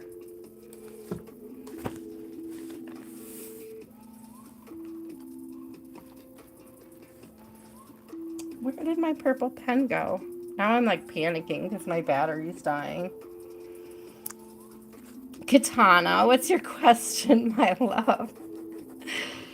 Oh God, guys, I hope it hangs out. I hope it hangs for us.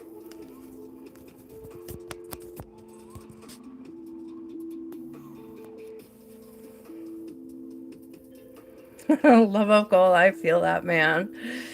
I feel that. I feel that. We talk about that illusion of separation. I'm feeling it. I'm definitely feeling it. I get you. I'll get you there. So I am in a space now, love of gold, though. I don't even like whatever. Whatever. It is what it is. Is that card says that somewhere? Oh, look, right on the bottom of the deck. It is what it is. I just picked up the deck to see if I could find the card. It's literally right there on the bottom. It is what it is. It's out of my control. And I'm not going to force anybody to stay, to communicate, to be involved. There's no point. It is what it is. Just is what it is. Katana, do you have a question, my love?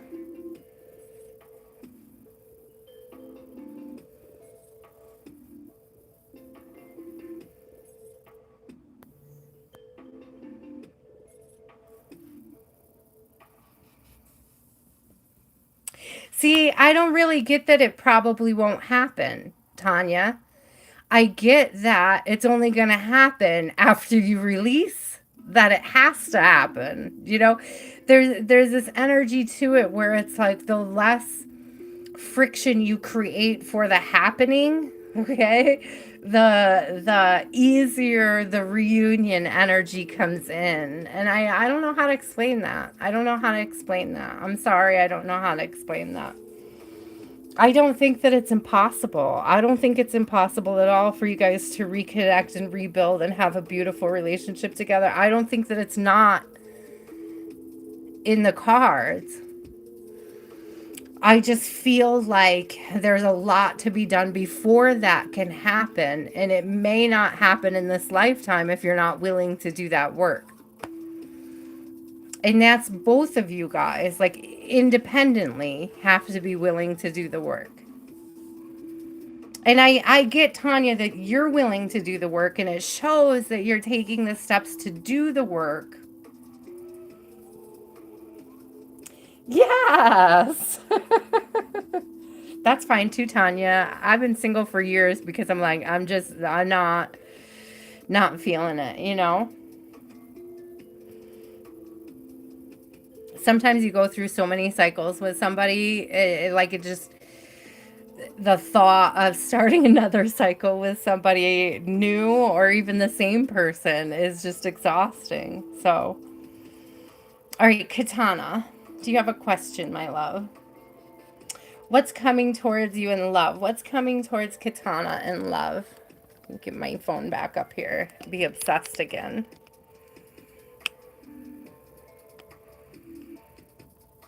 What's coming towards... my dead battery. What's coming towards Katana in love? What is coming towards Katana in love? Yes, welcome to the singles club. I enjoy it, Katana. I've gotten into a really peaceful space with it. Yeah, because there's a whole lot of this. Into me I see. What is coming towards Katana in love? Maybe the single life. Maybe more self-love. She gives the star. She gives healing. She gives, you know, transparency, vulnerability, spirit-led. She gives strong connection, okay? She does give single, but we're not focused on that, right? She does give single, and screw you with the royal you coming out. Into me I see the royal you. It's a whole lot of self-love vibes. It's a whole lot of self-love vibes. I know you asked about others, Katana. It's a whole lot of self-love vibes. Maybe it's just because we're in the energy of it with the conversation that it's extra strong in your your atmosphere right now. Aw, didn't I just say it's given star? We got wish upon a star. Didn't I just say she's given star energy?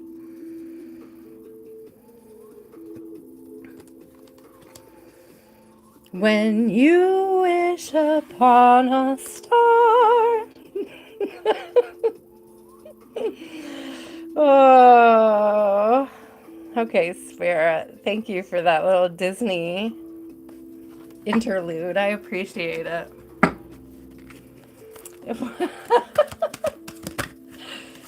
Okay, so what is coming towards Katana in love? I feel like, to be honest with you, Katana, what I feel like is going on is this energy of you being so... It's funny because it's exactly what we were just talking about. You being so happy in self, and that's when Spirit's going to plop someone on your path.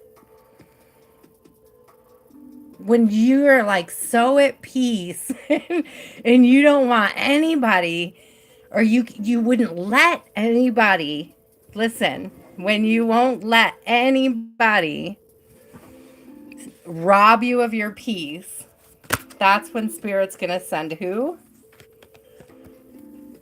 Probably a freaking Leo. Look, look though. Look at though. It's coming. it's, it's coming with a tower in reverse. So it's like somebody that adds to your peace, not somebody that's taking it away. Okay. It's like when you get to the energy of no longer giving your peace away, Spirit's going to start sending you people who bring you peace instead of robbing you of it. I can buy myself flowers, I can hold my own hand, talk to myself for hours about things you don't understand. I'm telling you, I said a Leo, didn't I? Didn't I say a Leo? Didn't I say a Leo? Didn't I say a Leo? I just want to reiterate, I said a Leo. I said a Leo. So what's on your path? A Leo. I don't know if this means you're going to meet them next summer, if it's legit a Leo. I'm telling you. I'm telling you. I'm telling you. Oh my God, it almost went in the coffee. Isn't the strong card so pretty, Katana? Look it out. I love the little, like, weird paisley thing going on in his mane. They kind of look like fiddleheads growing.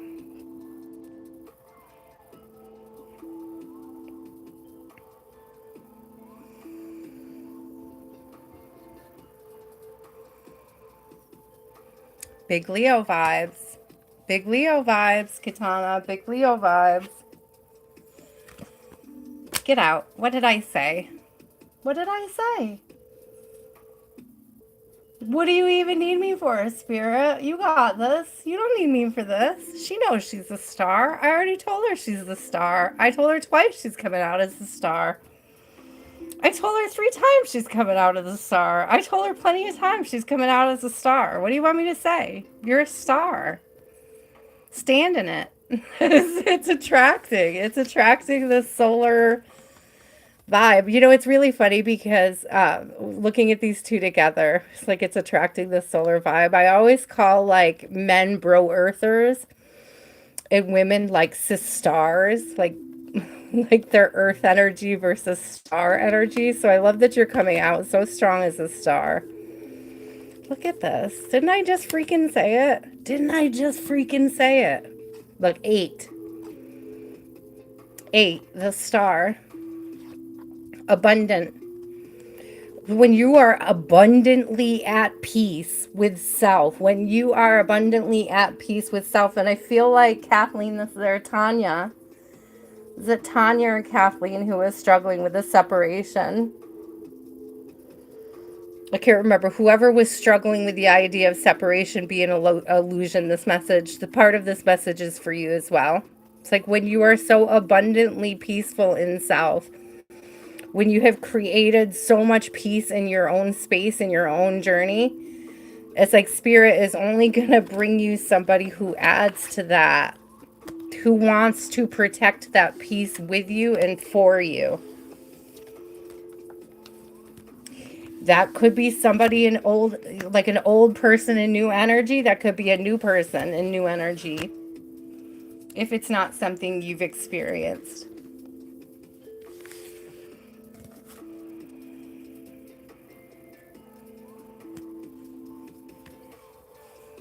I had a dream once that my favorite masculine's girlfriend killed me. Blessings.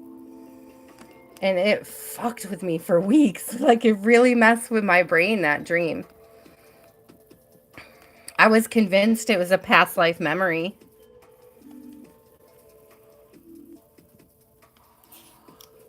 Like, absolutely convinced. Like, so much made sense about the dynamic between the 3 of us after that dream.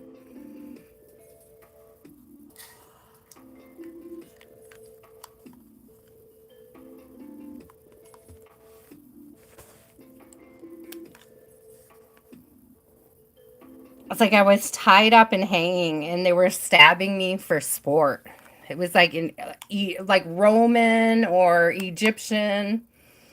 It was ancient, like ancient energy, and it was like for entertainment and sport. Like I was a slave that was just hung up so that people could cut me with knives.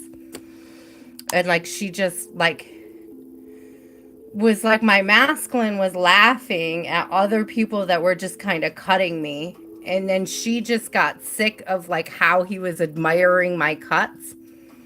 And she like just grabbed the knife, walked up and like stabbed me and slit my throat or something. It was horrible. Yeah, Katana, was horrible. It was a horrible dream. It definitely was a nightmare.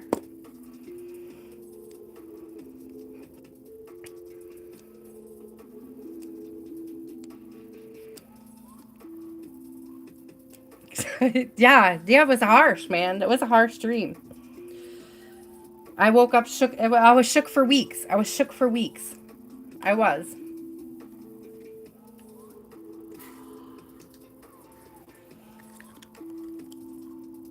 Miriam, you are up, my love. Here's where we are. Miriam, Amelia, and Grace to finish out this list. And then we'll move on to the third list, guys. Hi, SK. Welcome in.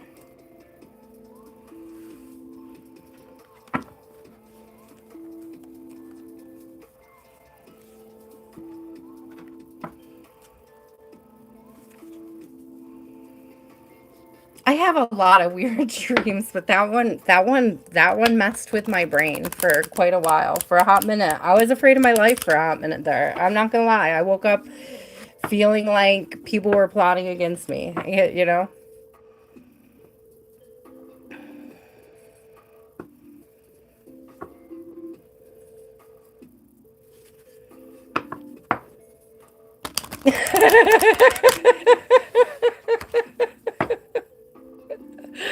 Okay, first of all, I love that YouTube hid that. It was like, that might be inappropriate. Next time, spit in her coffee. Yes. Miriam, are you still here? Miriam. Hi, Larry. I see you. Larry, the third list is already full, my love. I am already full. I am filled up. My list is absolutely packed. Yeah, I am already tapped out. I'm tapped out. Amelia, are you still here? I tell you though, Larry, if a bunch of these people don't reply, I will have room for you. But I make no promises, okay? But right now we're skipping Miriam. We're skipping Amelia. Grace, are you still here? Oh, there's Amelia. What's next for Amelia in love? What's next for Amelia in love? Oh, that went way over there. The power of purpose. Ooh, 2 cards of power came out together, Amelia. The power of purpose and a powerful move. Amelia, are you thinking about moving specifically for work? I don't know what industry it is or what job you're going to do. But this is giving me full on energy of moving for work, relocating for purpose, being called to move somewhere. It's to do something big and helpful. Okay, Amelia, it's really like a call to serve is what's coming through. I don't know if where you already moved. That's so funny. I don't know if where you've moved to you're being called to serve the people in your area or if that's why you moved. I would say it was a good move. It was a good move. It was the worst of times. No, it was the best of times. It was the worst of times. Okay. So tell me about this, Spirit. What does this have to do with Amelia's love life? It's something about that purpose and that power move that is giving you confidence. And people see it. Roots of abundance. Roots of abundance. You are being tapped in. You are being tapped into the abundance in the universe that is yours. Thank you, Spirit. What does this have to do with love? What does this have to do with love? You've been called, yeah, divine matrix. That move was big. It's important. Whoever that next person is that you love, you've been drawn closer to them. Look at, I love the way these 2 cards play with each other. Can we just admire them for a minute? Unlocking the divine matrix through purpose.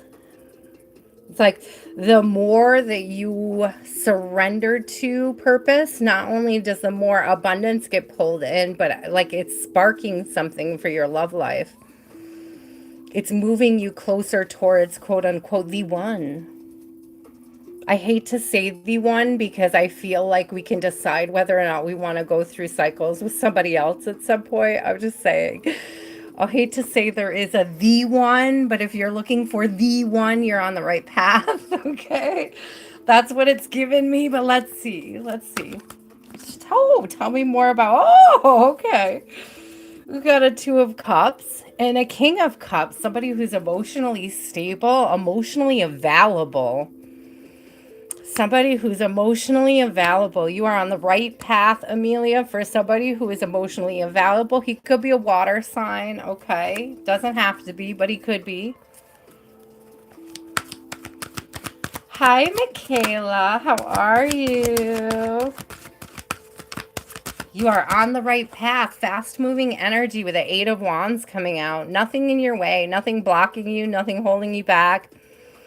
Stay in purpose. Keep moving with purpose, towards purpose, in purpose, purpose filled. Live a purpose filled life. The more purpose filled your life is, the closer you get to this. The closer we get to what? I get it, the King of Water, but what else could we expect? What else can we expect? Ooh, an Empress. Oh, stepping into that big ol' energy of the Empress there. Look at you. Growth, expansion, creation, and transformation coming out. Thank you, Spirit. That's what it means to be in purpose, guys. To be transmuting, to be taking things that are heavy. Look at 13. I just saw 13 watching and 13 on the card. So there's a lot of threes coming through here as well.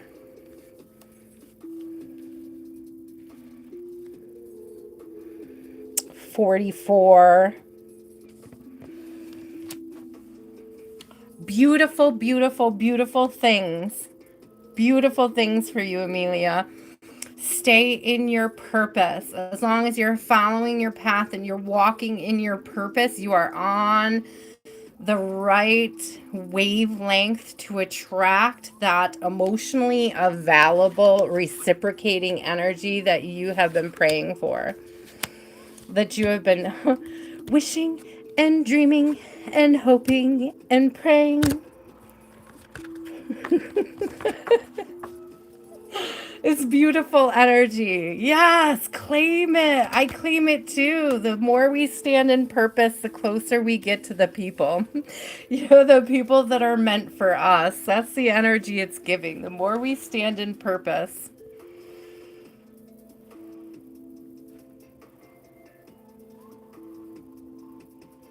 You know what it is? It's very clearly giving me, Amelia, is that you're going to see through anybody. The more you stand firmly in your purpose, you're going to see anyone else who is not standing in theirs. And anybody who is not standing in theirs is not going to be good enough for you. You're going to see it. You're going to feel it in the way it aligns. You're going to feel the frequency of purpose off the person who is right for you.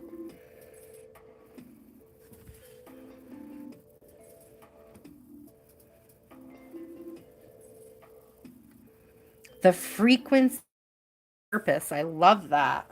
I should do a general reading about the frequency of purpose. That's a beautiful title.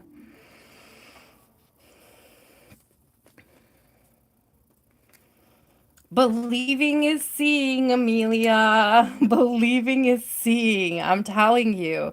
It's like it's being in purpose, standing in purpose. It's like being able to weed out anybody who is not also carrying that same frequency. It's so powerful. A grace. Yes. Amelia, I felt that so much, slowly by slowly. I felt it reminds me. It's very funny, Amelia. I mean, like, it's kind of unrelated, but maybe somebody needs to hear it because to me it's hilarious. I was born and raised Catholic. For a long time, I was away from the church and I didn't really do anything with it. I got goosebumps about to tell you this story. So after like 15 years, like I called my cousin and I'm like, hey, I think I want to go to church. Can you like, what do I need to know? What do I need to know to get back in? Like, what do I need to know to make this productive and like worth my effort? And first of all, my cousin lived 8 hours away and her response to that right there, I'll be right there. She lived 8 hours away. She said, I'll be right there.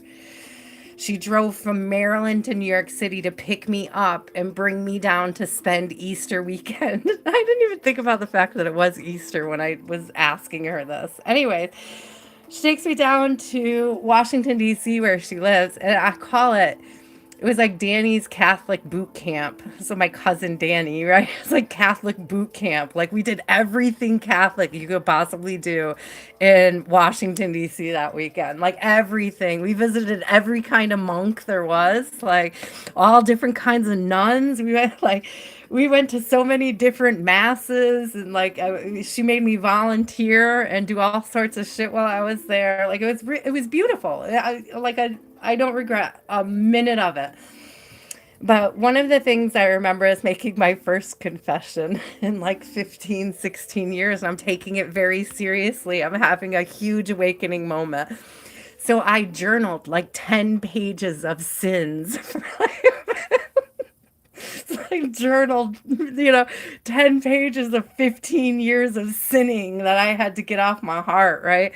And she goes and she gets me my own confessor because she knew it was going to take forever. She seeks out a monk and is like, you may want to come do this because it's going to take a minute, right? So she goes and she gets me my own personal monk. And I go in to do this confession, the first one in 15 years that I've just spent a week writing, right?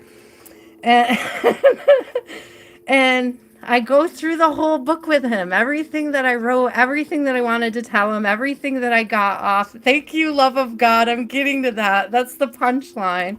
And he says to me, I can't do a French accent, or I would, but he says to me, he goes, do you remember the Lord's Prayer? And I was like, yes, I read. I'm through bawling eyes. I can't even see my page anymore. Yes, I remember the Lord's Prayer, like wiping snot off my nose. And he says, 10 years and I got my own monk, exactly. And he says to me, he goes, I want you to say it once, very, very slowly. So my first penance for my first confession for over like 15 years was one Lord's Prayer, and I just had to say it as slowly as I possibly could. Oh God, I loved him. Like, I was so terrified I was going to be there for weeks giving penance. But that's just like the beauty and the grace of confession. It's like he knew I had already spent so much time in the energy of penance with those thoughts, what I had done wrong or why I did it. So, it's just beautiful. Very, very slowly. I wish I could say it in his accent because it was absolutely cute.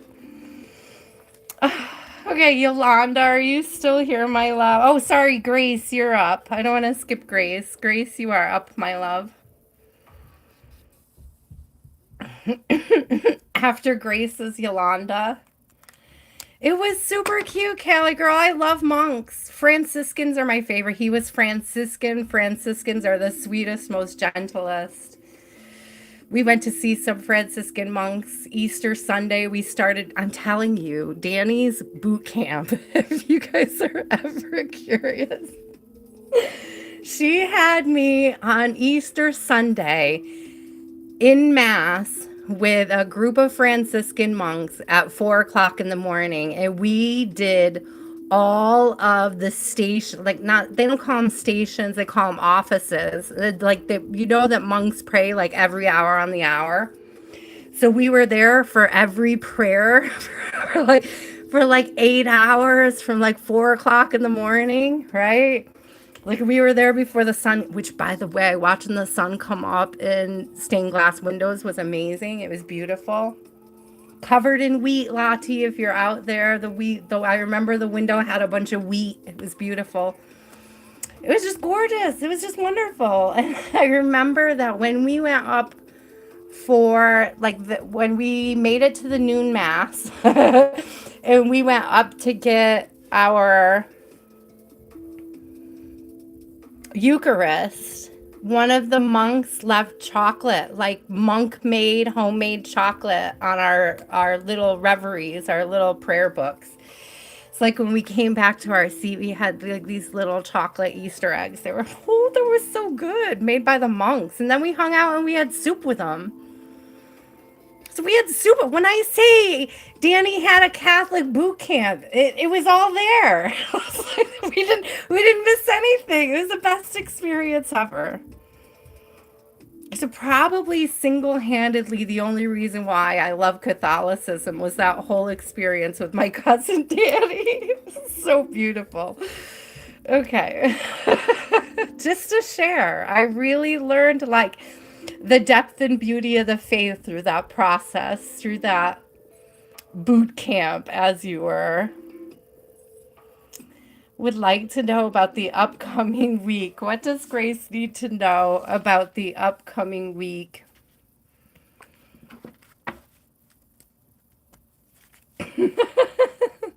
I also like the Carmelites, Barbie, like the Carmelite nuns that make all the rosaries and stuff. They are super sweet as well. But there's something about the Franciscans and the whole story of Saint Francis. I didn't know it prior to that week.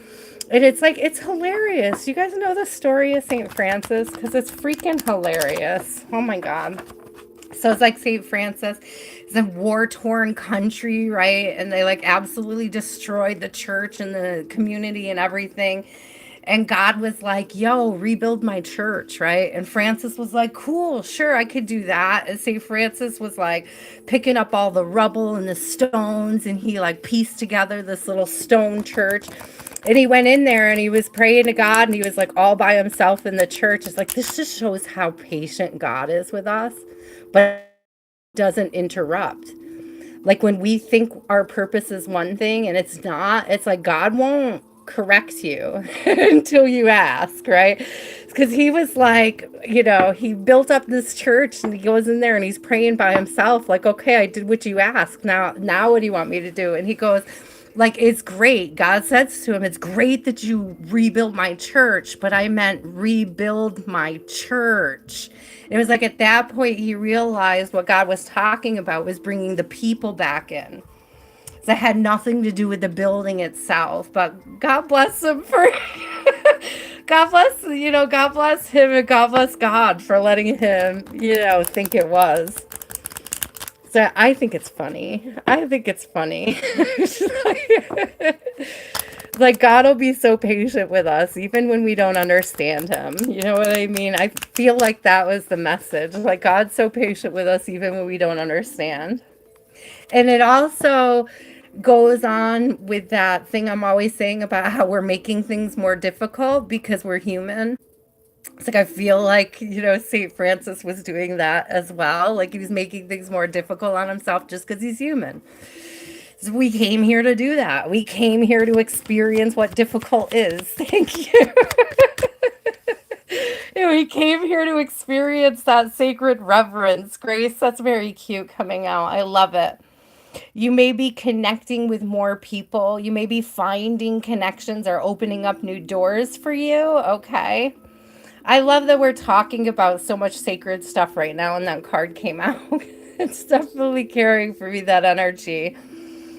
The knowledge and wisdom of the world, the connecting with others, the being connected, being part of it, being part of each other's stories and journeys. Even when we feel misled by spirit, thank you, the uncharted sea. Even when we don't know what direction we're going in. Grace, you may be feeling like you're kind of a little lost at sea here and looking, like trying to find your way. And it's like spirits got wind in your sails, my love. Like spirits got wind in your sails to put you on the right path with the right people who are really... It's not even about being on the right path with the right people. It's about being on the path with God, with spirit.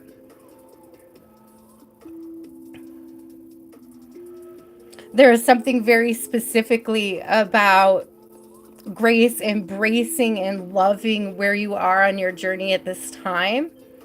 It's like it's about the journey and not the destination energy coming through again. So what else? Ooh, a bunch of cards just went flying out at the same time. Ooh. Ooh, we have Call of the Muse, Bearing Fruit, Seeing Beyond. So there is an inspiration, the call of the muse, okay? There's an inspiration here.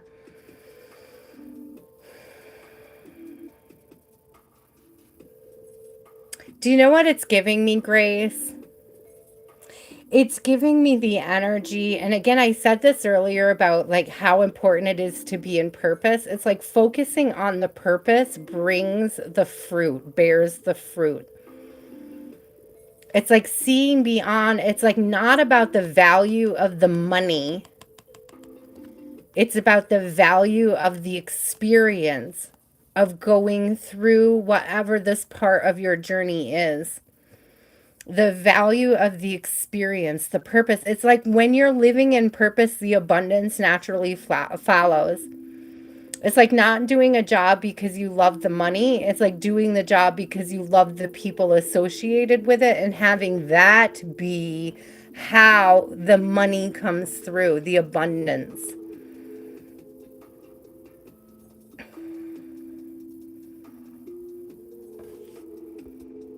Oh, hold on. What did I miss? Not about the destination. Yeah. I have a hard time with that one too. I think we all do. Again, that's one of those. We like to make things more difficult as human beings, and they really need to be. We do. We do. The concepts are all so easy, and we're like, how? But like, we make it difficult. We make it difficult. But there's a seeing beyond. It's like, it's giving this energy of like seeing beyond the, it's giving me fiscal benefits, seeing beyond the fiscal benefits, seeing beyond the payout, like the physical payout, the money payout in what you're doing, Grace, or what you're, there's something that you want to provide. I'm getting that it's like something you want to provide for others.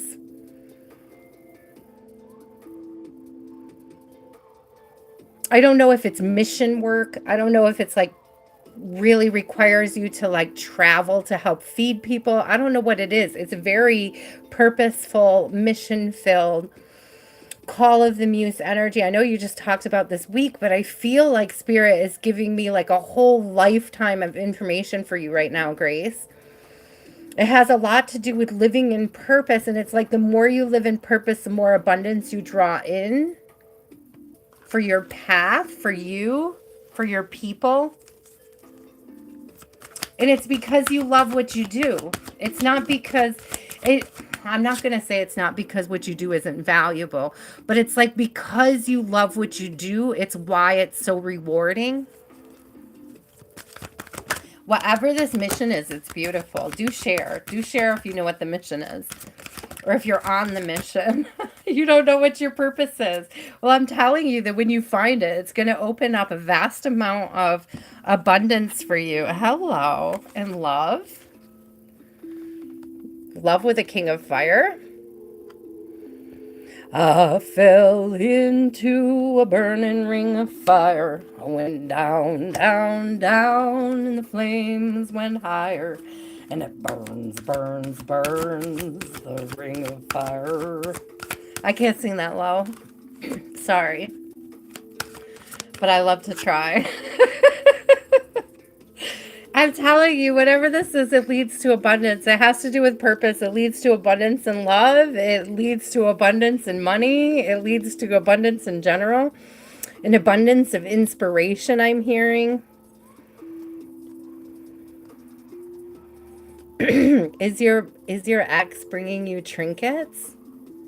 Is he a crow? Were you married to a crow, Grace?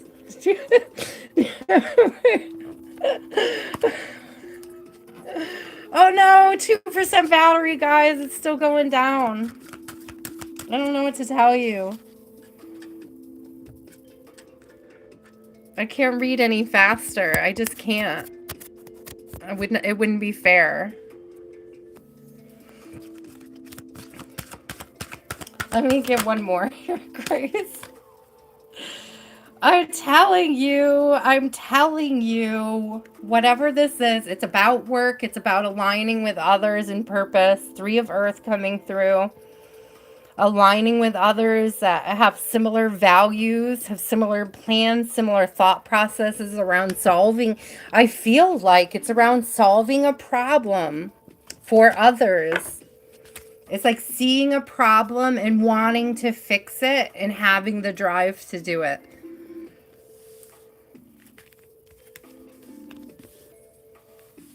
I don't know what your purpose is either, love, but it's headed towards you, okay?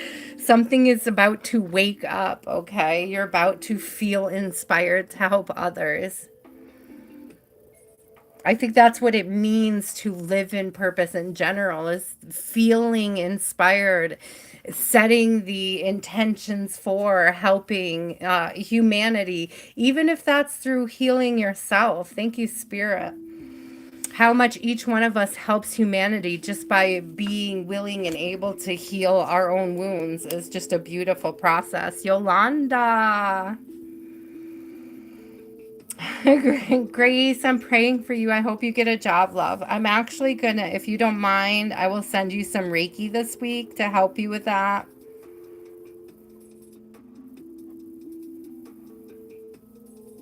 I won't set any intentions for the Reiki, but I will send you extra healing energy to help you through the process.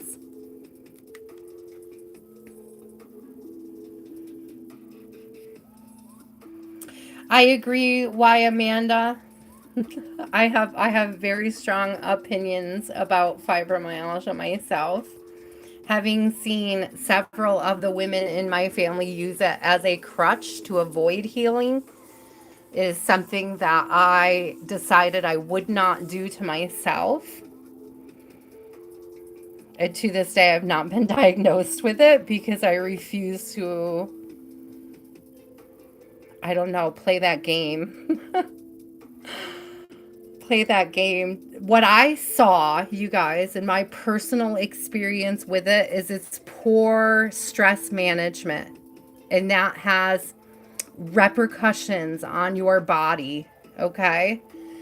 That was the experience. That's what I saw the women in my family who have been diagnosed to go through. And so my goal was to become better at managing my stress. And by doing that, I have avoided all of those side effects that fall into the lumped total of fibromyalgia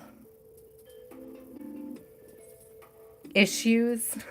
Okay, so yeah, love of gold. In my experience, everybody that I've known that has had it has had poor stress management skills. And to avoid it, I decided to learn better trust management skills, and I think it's working. It's like, oh yes, ODST, that's a great suggestion. And ODST, I'm adding you to the list. I wasn't sure that you were still here. I'm glad to see you're still here. I'm going to put you on my overflow, guys. My battery's probably going to die.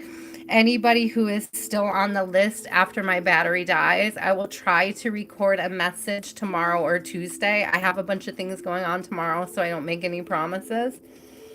But just watch because I will upload something for you guys.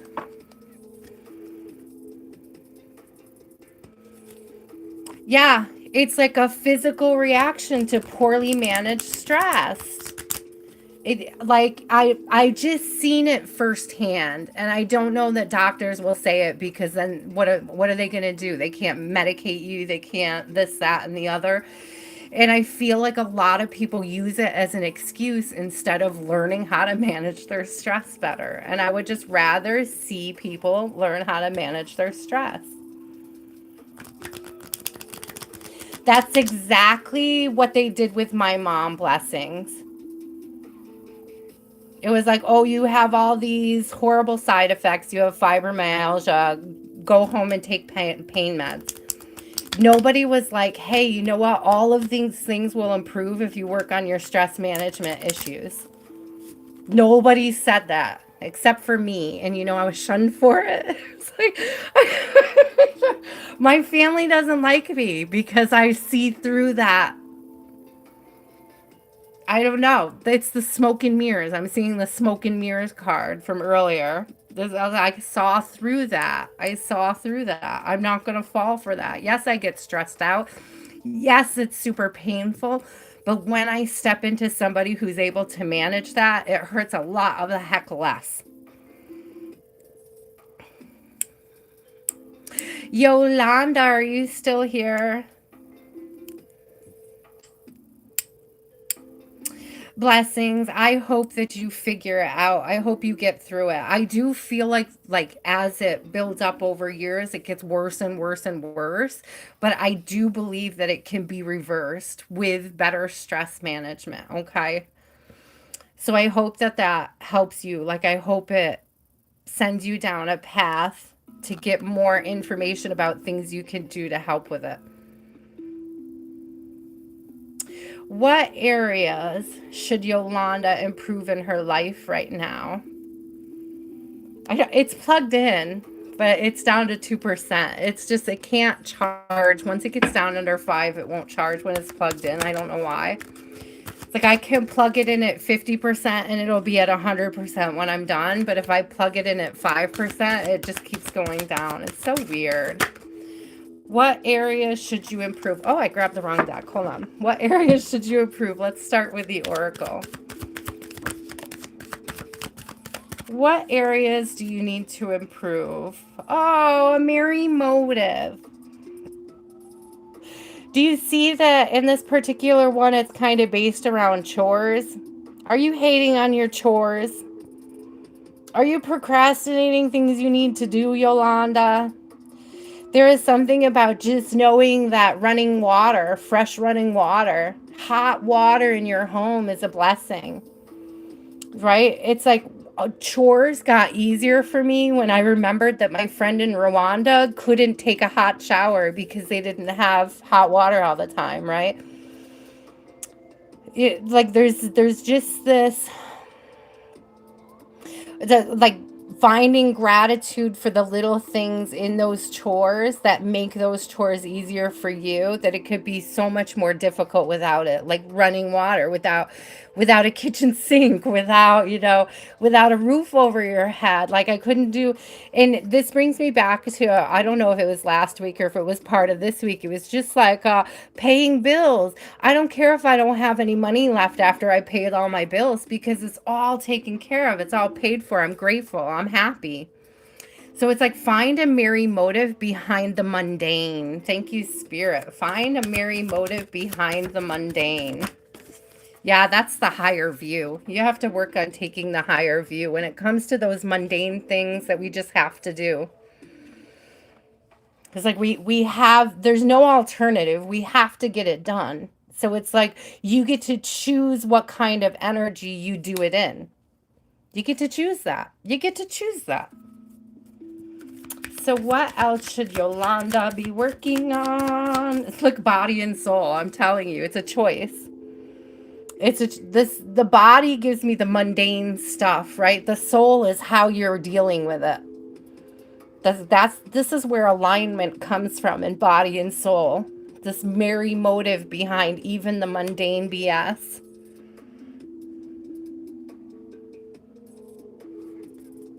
Is that? Yep, that's 2 5s too. We got 41 and we got 5. So 5 5, you could be going through some changes or about to experience some changes on your path. Something unexpected. What is unexpected, Spirit? What is aligning unexpectedly? What is aligning unexpectedly? Peace. Peace and Hermit. Whoa, this is interesting. There is something about when you master this, having merry motives for the mundane, it brings a new peace into your life. We have Hermit and we have the 6 of Waters. You see all the keys up here? It's like unlocking your peace. It's like I'm getting like every one of these keys is a merry motive. It's like its own merry motive. I see my phone is starting to lag, you guys. Yeah, it just went down to 1%. It's about to die, just so you know. This will probably be the last reading before it dies on me. So if I did not get to you, I will definitely do a pre-recorded message either tomorrow or Tuesday. Seriously, Queen of Fire. There's this whole new energy of transmutation, of being able to take the heavy, mundane stuff and turn it into something magical and wonderful. That's coming out with the Ace of Fire and the Magician. I'm telling you, did I not just say transmutation? This is alchemy at its finest. Taking the mundane and turning it into merriment is the ultimate key, the ultimate solution to creating magic, to transmutation. I love that. Huge energy, working on finding your